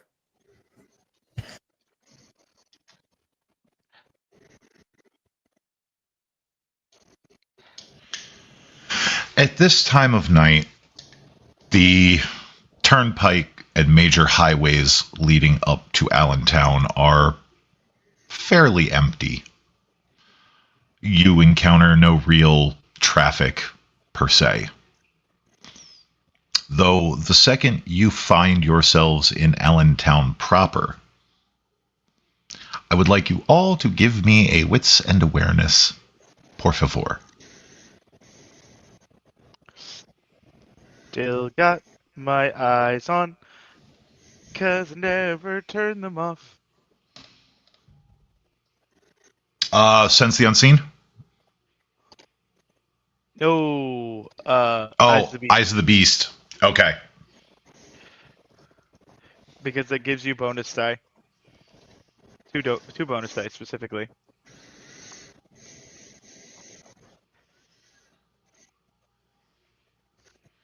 I just can't Okay. roll more than 2 off my first roll today. Man, y'all are. This is. Oof. Rough night. The dice bot is. The dice bot is angry. Should I spend It's a a willpower? It's a sliding scale, so like I wouldn't stress about it. So, and Dr. Beck, we won't worry about that little skull there. I didn't see that. Oh, okay. Yeah.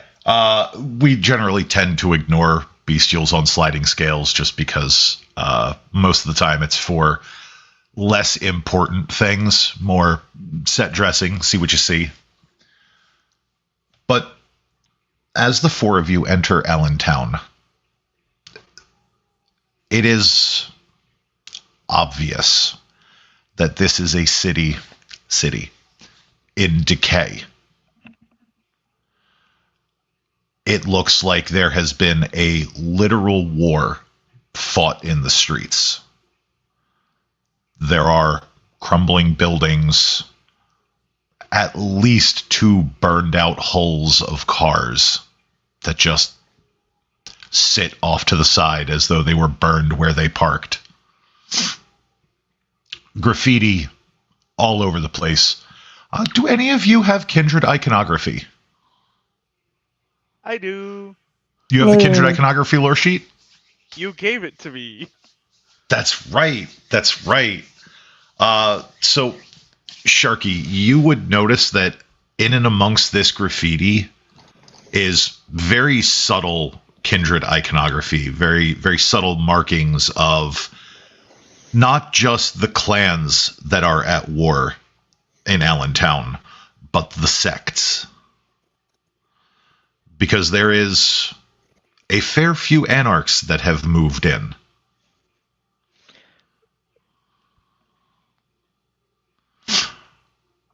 It suddenly makes sense why Dr. Ball told Dr. Beck to go directly to the campus and to not dawdle. But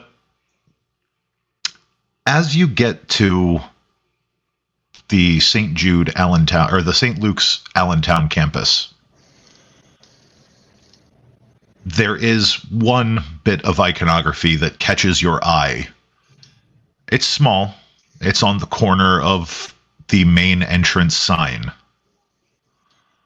But it is unmistakably Tremere.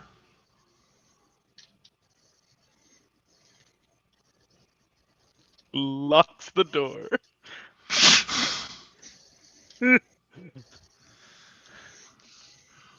But you have arrived at your destination, and none the worse for wear. Dr. Beck. Dr. Beck, you would have been sent a suite number, Okay.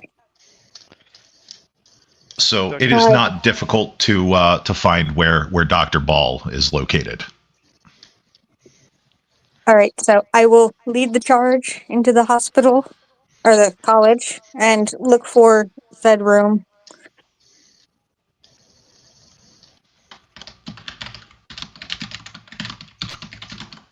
Before we get out of the car, I'm going to inform Dr. Beck of the fact that we're walking into a warlock's nest. Okay.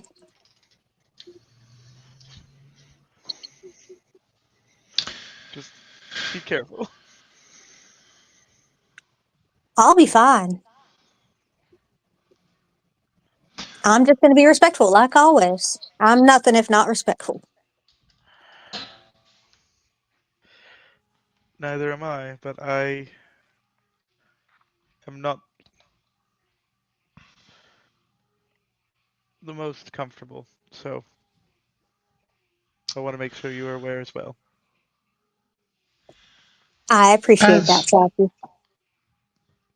As you step up to the door, you see the placard that hangs on it, Dr. Ignatius Ball, Optometry. And you give it a little knock knock. Knock, knock, knock. And after a moment or two, a middle-aged gentleman opens the door, looks you all over. You're the ones who called? Yes, Dr. Ball. I'm Dr. Beck, and this is my acquaintance, Sharky. And Ashton and E. How quaint. Please, come in. And he will swing open the door, showing what looks to be a fairly bog standard office. There's a waiting room, there's a reception desk, and he's already toddling over to the door that leads you deeper into the office. Shut that behind you, if you please. And he'll Make sure to close the door after we're all through. he leads you deeper into the office, past the exam rooms, past even the more mundane offices. And he stops for a moment at a plain wooden door, and he pulls out a large ring of keys. He unlocks, opens the door, and ushers the four of you in. And what you see is almost what you'd expect to see in anywhere a Tremere has set themselves up. There is all manner of various lab glassware, various journals, handwritten journals opened to different pages, just scattered about. It looks haphazard for a moment before you realize that there is, in fact, a pattern. Each station has a journal. Each journal has a pen. And it looks to be different experiments occurring at each station. And he turns and he looks at you all, and clasps his hands in front of them. So, what can I do for, I believe, Primogen, darling?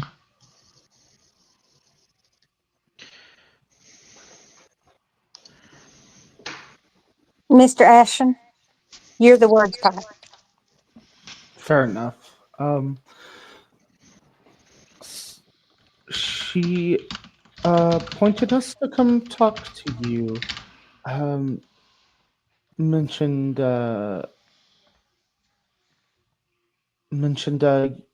you owed her a favor, and so we've come to collect.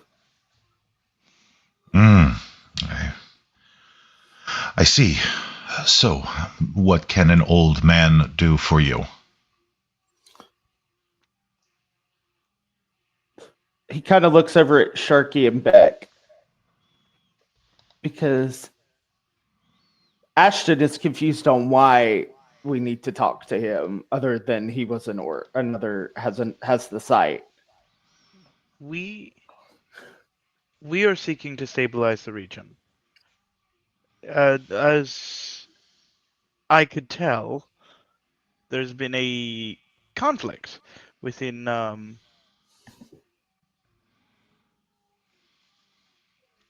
Everywhere? oh no. The city is on fire, as it were. Yes. Now, obviously, with every fire, there's fire starters. I'm assuming that's why Miss Darling sent us to speak with you. Because obviously, someone living within the midst of a wildfire likely can tell us who are said fire starters and who we should keep in mind if we're attempting to stabilize the region. And he nods, kind of looks as though he is lost in thought for a moment. Well, there are a few individuals that come to mind. Fairchild's offspring, for instance, has been whipping some of the local roses into a froth. He seems to believe that he has the most claim to the throne. But there are other elements that would like to see this not remain a Camarilla domain.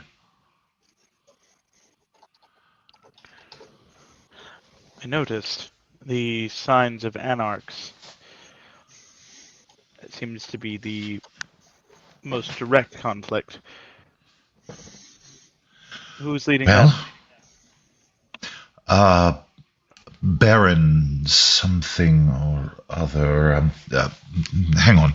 And he reaches into one of his pockets and pulls out a small moleskin journal and just begins flipping through it. Calls himself Typho. Silly name if you ask me, but Gangrel, rather nasty disposition. There is a Bruja. Haven't gotten a name on him yet, but he's one of the newer players in town. He snaps the moleskin journal shut and tucks it back away again. I am prepared to satisfy the debt. I can offer you a fortified position here in Allentown from which you can conduct your business. Would that be sufficient? Uh, would we also be able to potentially ask your divine interpretation? Uh, your abilities to gauge potentials? Give me a charisma and etiquette, please. Awesome.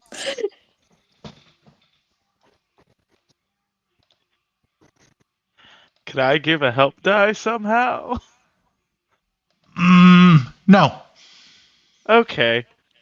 I figured not, but I thought I'd ask. I got a lot of dots in that.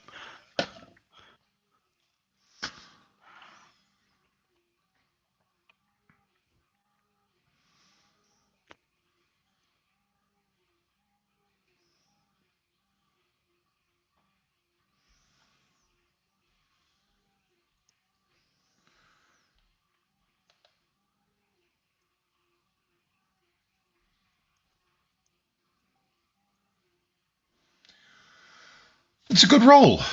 That's a good roll. He narrows his eyes at you, Dr. Beck, and his voice lowers. I am not certain what you have heard about me, but I am a...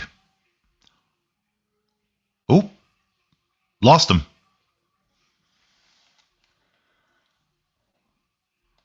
Oh no. Oh. Live gaming, it's a different show every night, folks. I apologize. No That's a worries. four. Yep, it's not bad. He narrows his eyes at you. I am not sure what you have heard, Dr. Beck, but I am a simple purveyor of various and sundry items that one can only obtain from my family or a few select others. But if it is information that you seek, I can provide it and serve as something of a point of contact here in the city.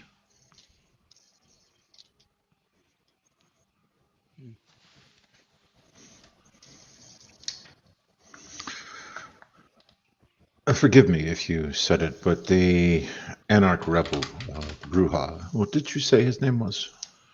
I haven't caught a name on him yet. Rather new player in town. But I can attempt to find that out. After all, there are quite a few of them that come to me for lotions, potions, oils, and unguents. If it wouldn't be too much trouble. Thank you. And he nods. Anything to help a former patient. I have a question for you. Yes. Out of those who you've listed, the local power players, whom do you think is most deserving? None of them. Though there is an individual who I am not 100% sure where they have found themselves holed up, but could potentially prove a stabilizing force for the city.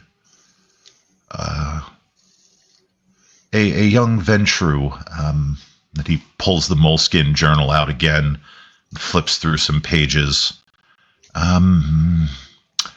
Yes, Miss Perkins. Miss Perkins. And you think the Roses wouldn't have allowed her to gain much influence over the city, would they? No, but in the time since Prince Fairchild's unfortunate accident, there has been a decrease in the Rose's hold on the city. Miss Perkins is proven herself to be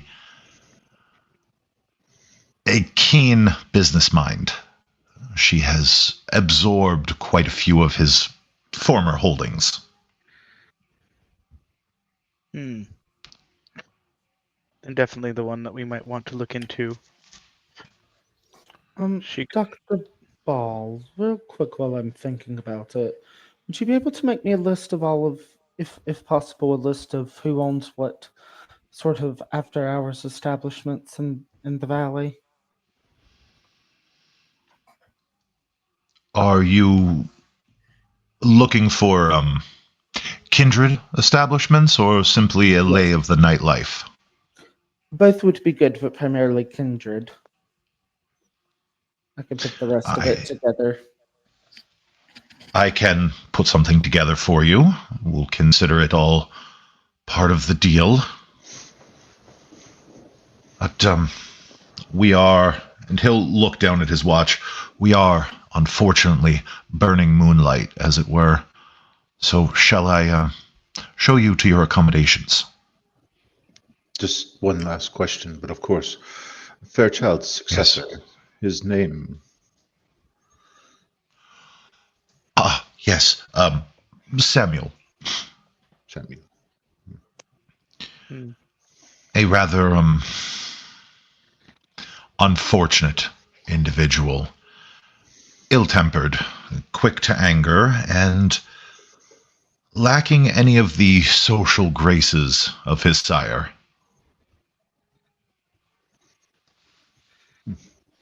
Interesting. Are any of you particularly avid readers? Well, that depends on the genre, but yes. I do enjoy a good novel. Fantasy, primarily low magic. The work of Mr. Martin, Song of Ice and Fire? Yes, I am aware of the series. Consider Samuel akin to a Joffrey Baratheon type. I see. And he just offers this very thin smile of like, boy, I hope you do. A spoiled brat. In need of a good woman. In need of a quick death, but you didn't hear that from me. Of course not.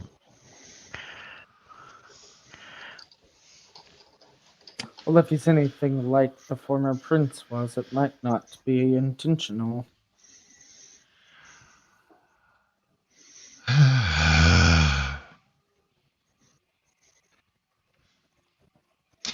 And he just kind of gives you that look of like, maybe? Who knows? Who can say? I'm not going to.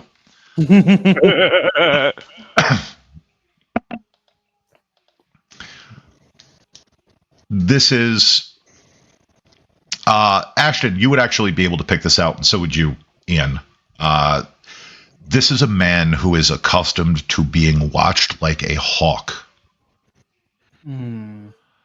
He has that kind of jittery jumpiness, that paranoia to him that someone who has lived under an oppressive rule tends to get once the oppressor has been removed and the future is uncertain.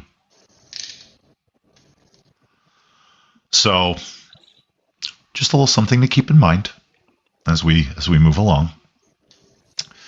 But he wrings his hands. So, accommodations then? Indeed. Certainly. Excellent. you. Wonderful. Thankfully, we do not have to leave the campus. There is actually a dorm building that is being renovated that I have commandeered. Well, thank you. I appreciate it. Hospitality. Such as it is. And Yes, he Dr. Ball. will... Oh, go ahead. I was just going to say, yes, Dr. Ball. We do appreciate your hospitality. Oh, please, now that we've become a little better acquainted, you can call me Richard.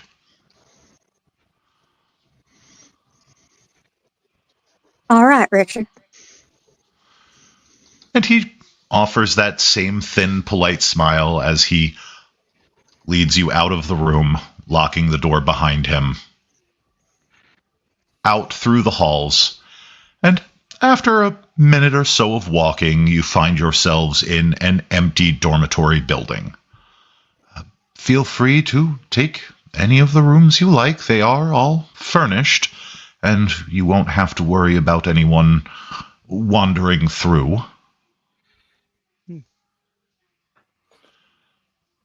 I have a fair amount of control here on the campus, but do any of you possess the ability to see that which is hidden?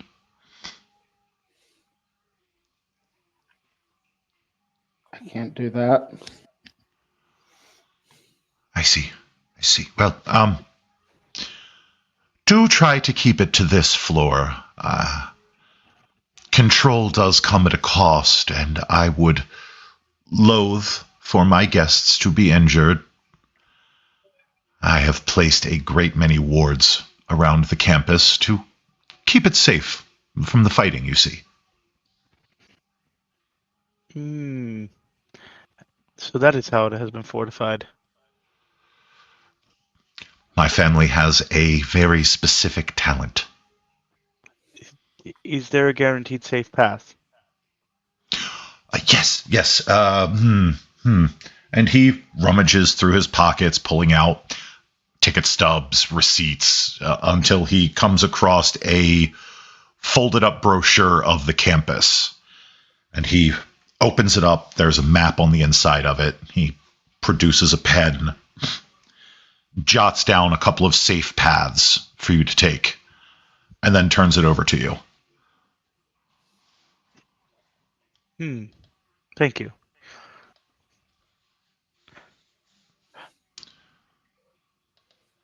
Well, with the grounds warded, that means my concerns are mostly lifted. I was worried that you would had, I don't know, the mortal security of the campus as the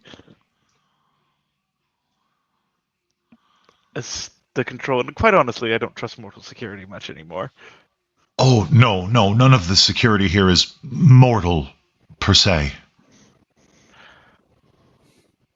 I see.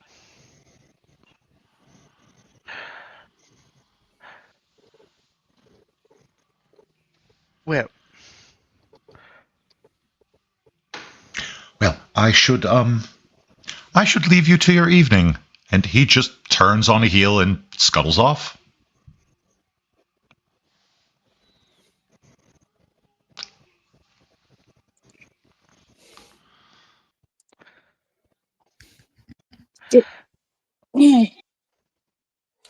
Well, it seems like we have a plan and a place to operate out of while we're here, which would be helpful, to say it at the least. I wouldn't say that we have a plan. I'd say we have some ideas, but a base of operations for certain. would any of you mind if I turn one of the dormitories into a war room? You expect to be going to war?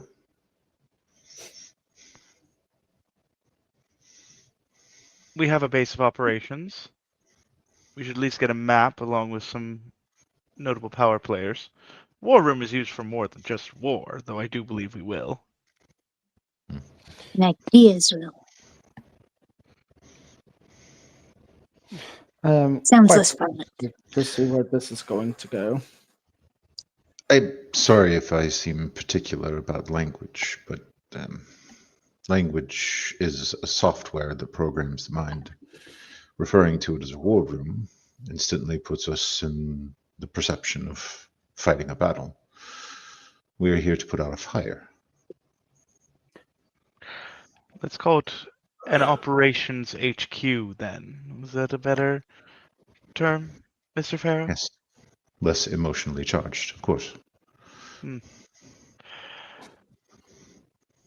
Then I shall ready the operating room. That sounds worse. I'll ready the operations room, and we can move from there. An operating room sounds comfortable. I don't want to be living on the same floor of one of your operating rooms, Dr. Beck, and we will leave it at that. I'm a surgeon. That's what I was meaning. And I very much do not want to be under your knife in any way, shape, or form. And that's what I'm meaning. Or nearby where your knives are. I come highly recommended. I'm certain. Still doesn't sound like a good time. Their Yelp reviews are absolutely fabulous.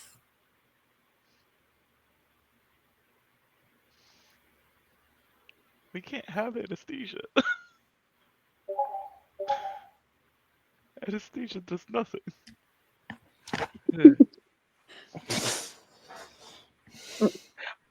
Dr. Well. Beck will help Sharky start setting up the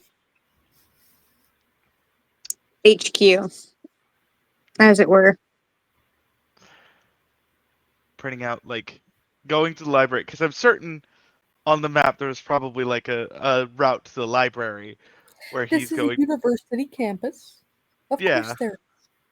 So they just one that's safe, that won't blow Sharky's legs off in the middle of the the campus.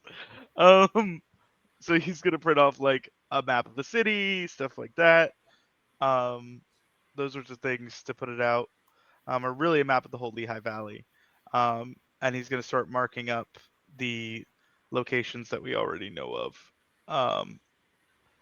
Some of the locations that we already know of. There But is one other area which might catch a certain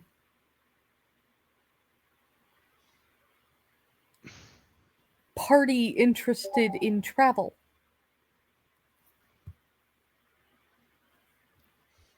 the airport. The airport. Yes.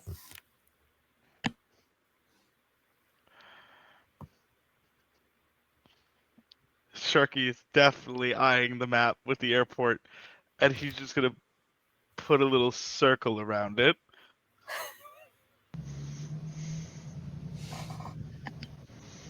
Ashton is just sitting back, letting Sharky do his thing.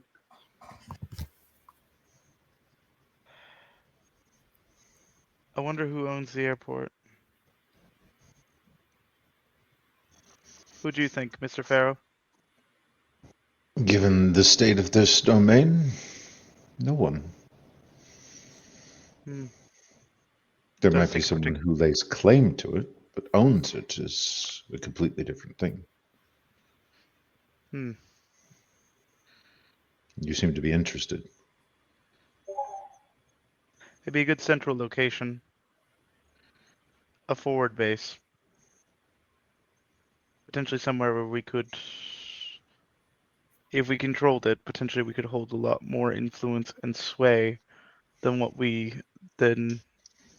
anything else. We would be able to control who comes in and who comes out of Lehigh Valley for the most part. You sound as if you're looking to position yourself as the inheritor of Lehigh Valley. No. But If we wish to be kingmakers, then we have to hold enough power to make ourselves king. Lest whoever we make king is propped up upon an empty throne. Why don't you want it?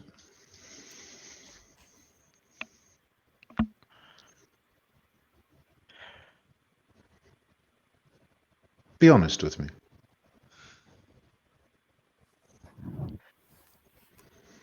It's simple. I'm not a member of the Camarilla. I'm not a member of the Anarchs.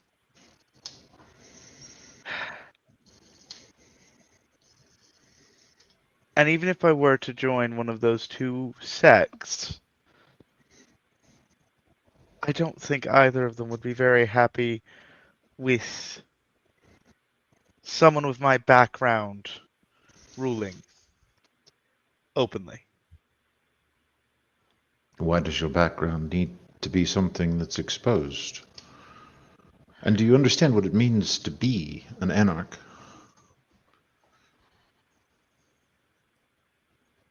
There is no uniform body that ratifies you. You choose to run things as you see fit. Yes, there are some principles that most anarchs hold, but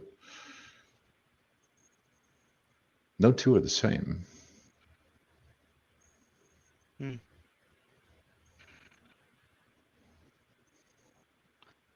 I suppose. I've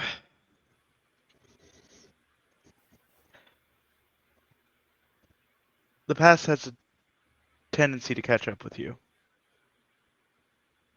even when done with best intentions. But I don't seek to gain power because the one in charge is rarely the one who truly holds sway. And I don't seek to hold sway truly, but I do think that running a city and being tied down is so boring. I'd rather be able to go where I please and do as I go. But I've thought about it. And perhaps, but I don't seek to be prince, nor do I seek to be a baron, nor an Why be archbishop either? for that matter.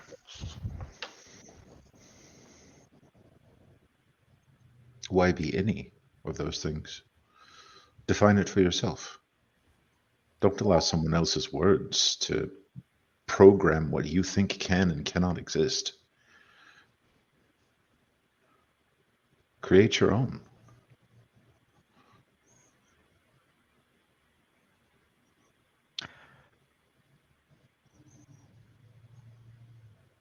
You're a very dangerous man. I just encourage other people to think, Sharky. As I said, I'm a philosopher. I do Well, have a question for you, though. All of these power structures, why do you obey them?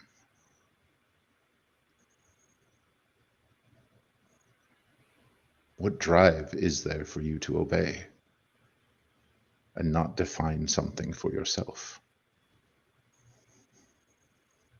we all have our own way of keeping the beast at bay, Mr. Pharaoh. I see. I see.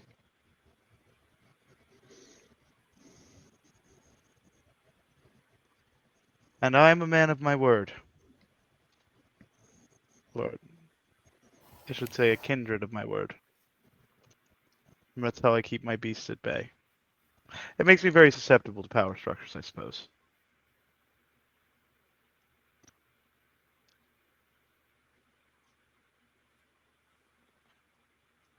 It is not weakness to acknowledge where you came from.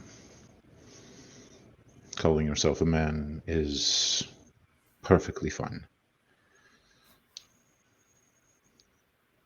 And it is strength to acknowledge what you are now. Hmm. But that was a change for you.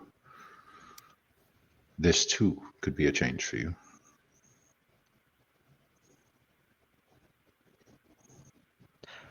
Remind me to introduce you to my sire when he finally comes to town. I would be honored. I think you and he would get along.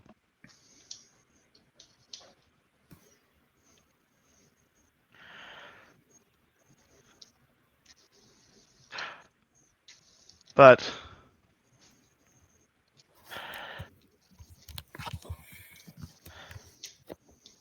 and nonetheless,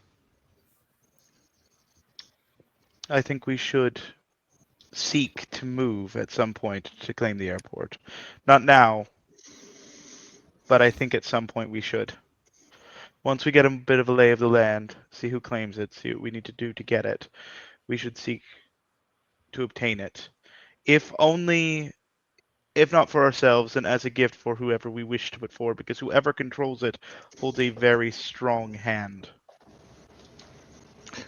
I agree with you on the large scope. On the smaller scope, I think what would be good is that we identify a candidate and we encourage them to ask us to secure the airport for them. That type of request and our ability to deliver on it will help bolster their confidence when it comes to managing this domain. How about that little venture that Dr. Ball was talking about that's hiding up in a hole somewhere? She's the underdog. She's got potential power, but potential is just that. We would need to build her up from the ground up. What better way to do it? What better True. candidate? True. She would certainly bring stability, in theory, but we would need to make overtures to all of them. We need to know which one is truly the best candidate. We In need to my make experience, the type of stability that the scepter brings is not the type of stability you want long term if you're to avoid a tyranny. No, you're correct. And they seek to typically want to expand, and that's something we're not looking for. The Lehigh Valley is only a hop, skip, and a drive away from Philadelphia, and so any venture worth their salt will turn their eyes towards the greater prize. I would prefer to speak with the Bruja once we know their name. I Seconded. think an alliance could be made between the two cities there. And I think the gangrel as well. In truth, honestly, I think we could potentially look to balkanize the region between the two anarchs. There are 3 major cities here, 3 major population centers. We put someone on the throne in the center. We put the 2 anarchs in control of the other 2 regions, and we leave it be. If it's balkanized with the 3 locations, then they shouldn't be. Not a single one of them should be able to gather enough influence or sway in order to be able to potentially move towards Philadelphia in any way, shape, or form. You have a good mind for politics. Thank you. It comes from business.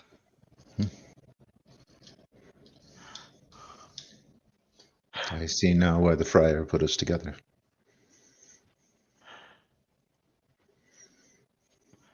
As well.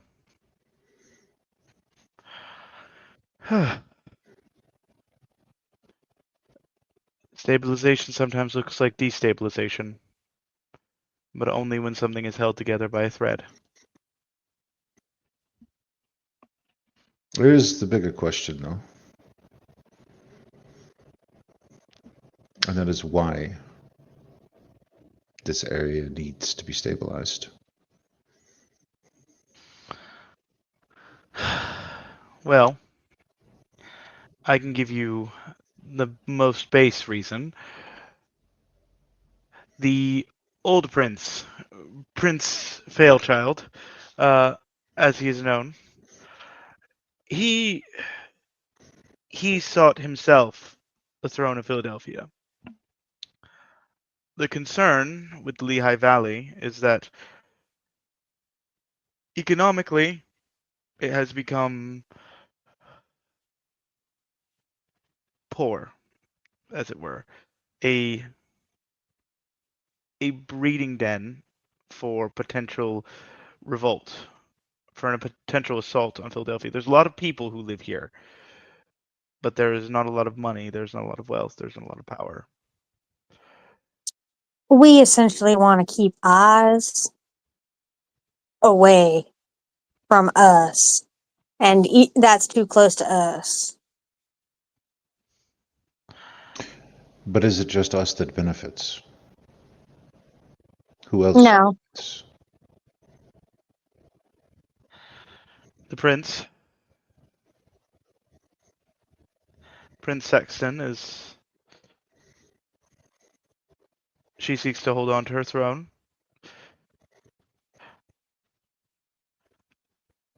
If only to keep the seat warm for her husband, but nonetheless.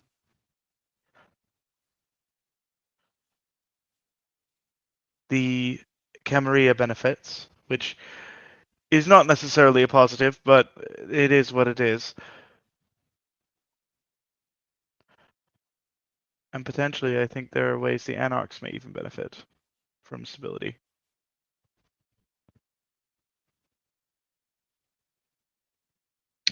I am of the opinion that all benefit from stability, but there is something here keeping this place unstable.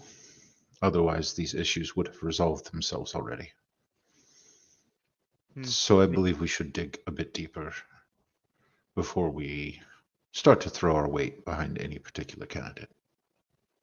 Who do we think? Well, we can't know who's pulling the strings yet.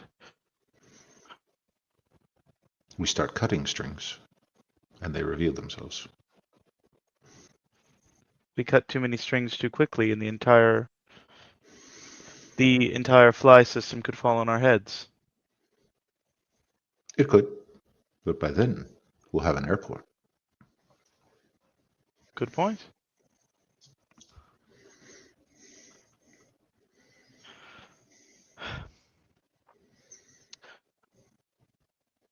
And this, I feel like, is a fairly decent place to bring an end. So, we're going to do parting shots.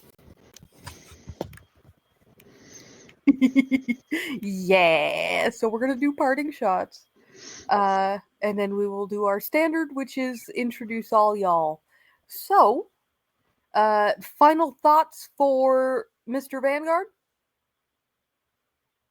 John? I think he fell asleep. Oops. I'll go wake him up. Get to relax. In the meantime, how about you, Doc? Final thoughts? Doc is now, after hearing this whole back and forth between Sharky and Ian, he's going, "Oh no, there's another one." Oh no, now there are two. But he's very much more interested in this nobody Ventru being their first target to figure out if they are a likely candidate than anything. Indeed.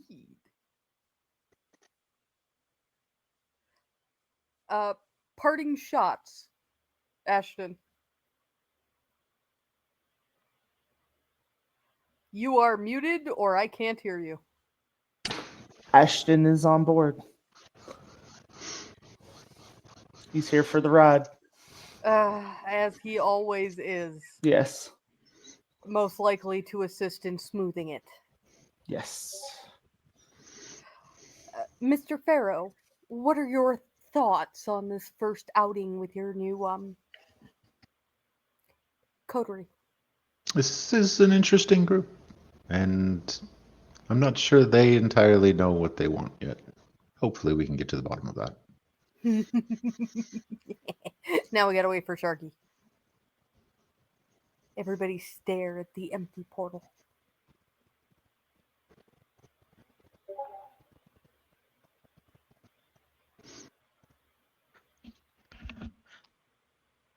So, Sharky, parting thoughts?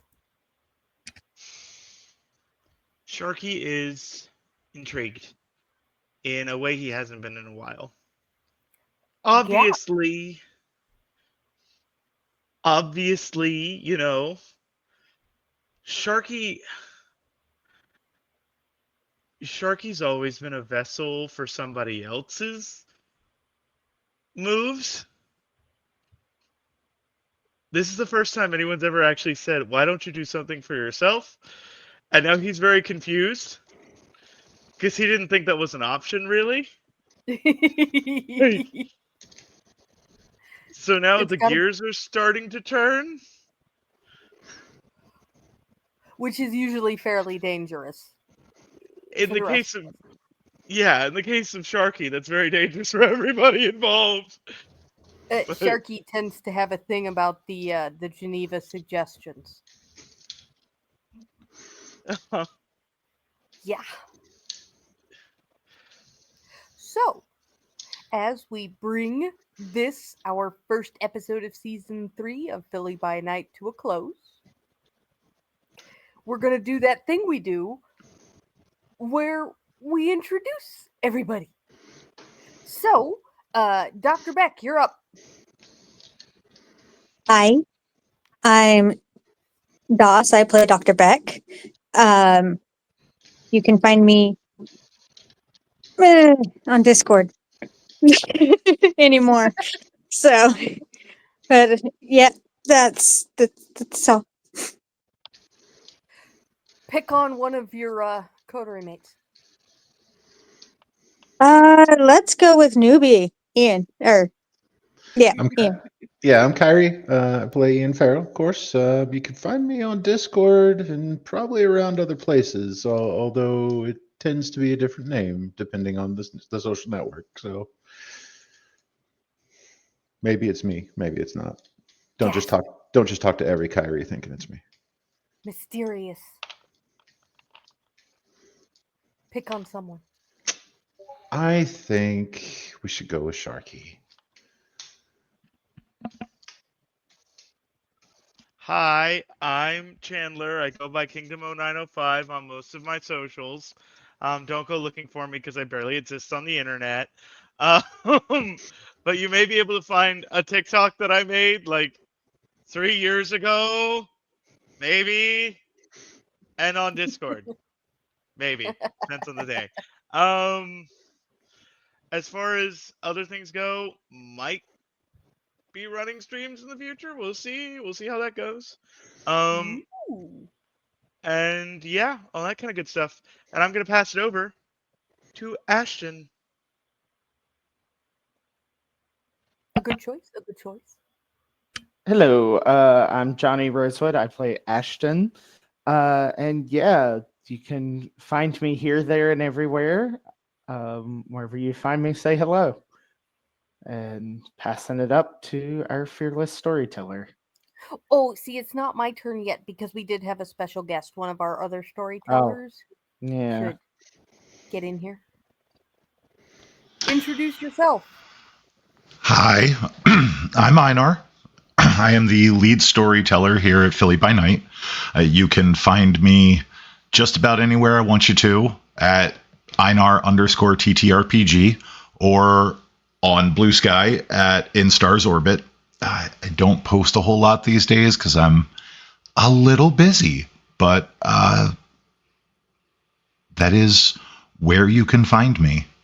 And lastly, but not leastly, our fearless leader of the evening. Hello, I am Good Day. I played Wendy Darling and Friar Santiago, and Kay, who is yelling at people. Um, you can find me anywhere I want you to find me at Good Day FX. So you can find me on the Tickety Talkities and the Discord as G'day_effects. And you can find me on the Tube of You and Where the Skies Are Blue at G'day Effects, all smushed together. And as always, constant listeners, do remember, just because we play monsters on the internet does not mean we can't be the light in somebody's world.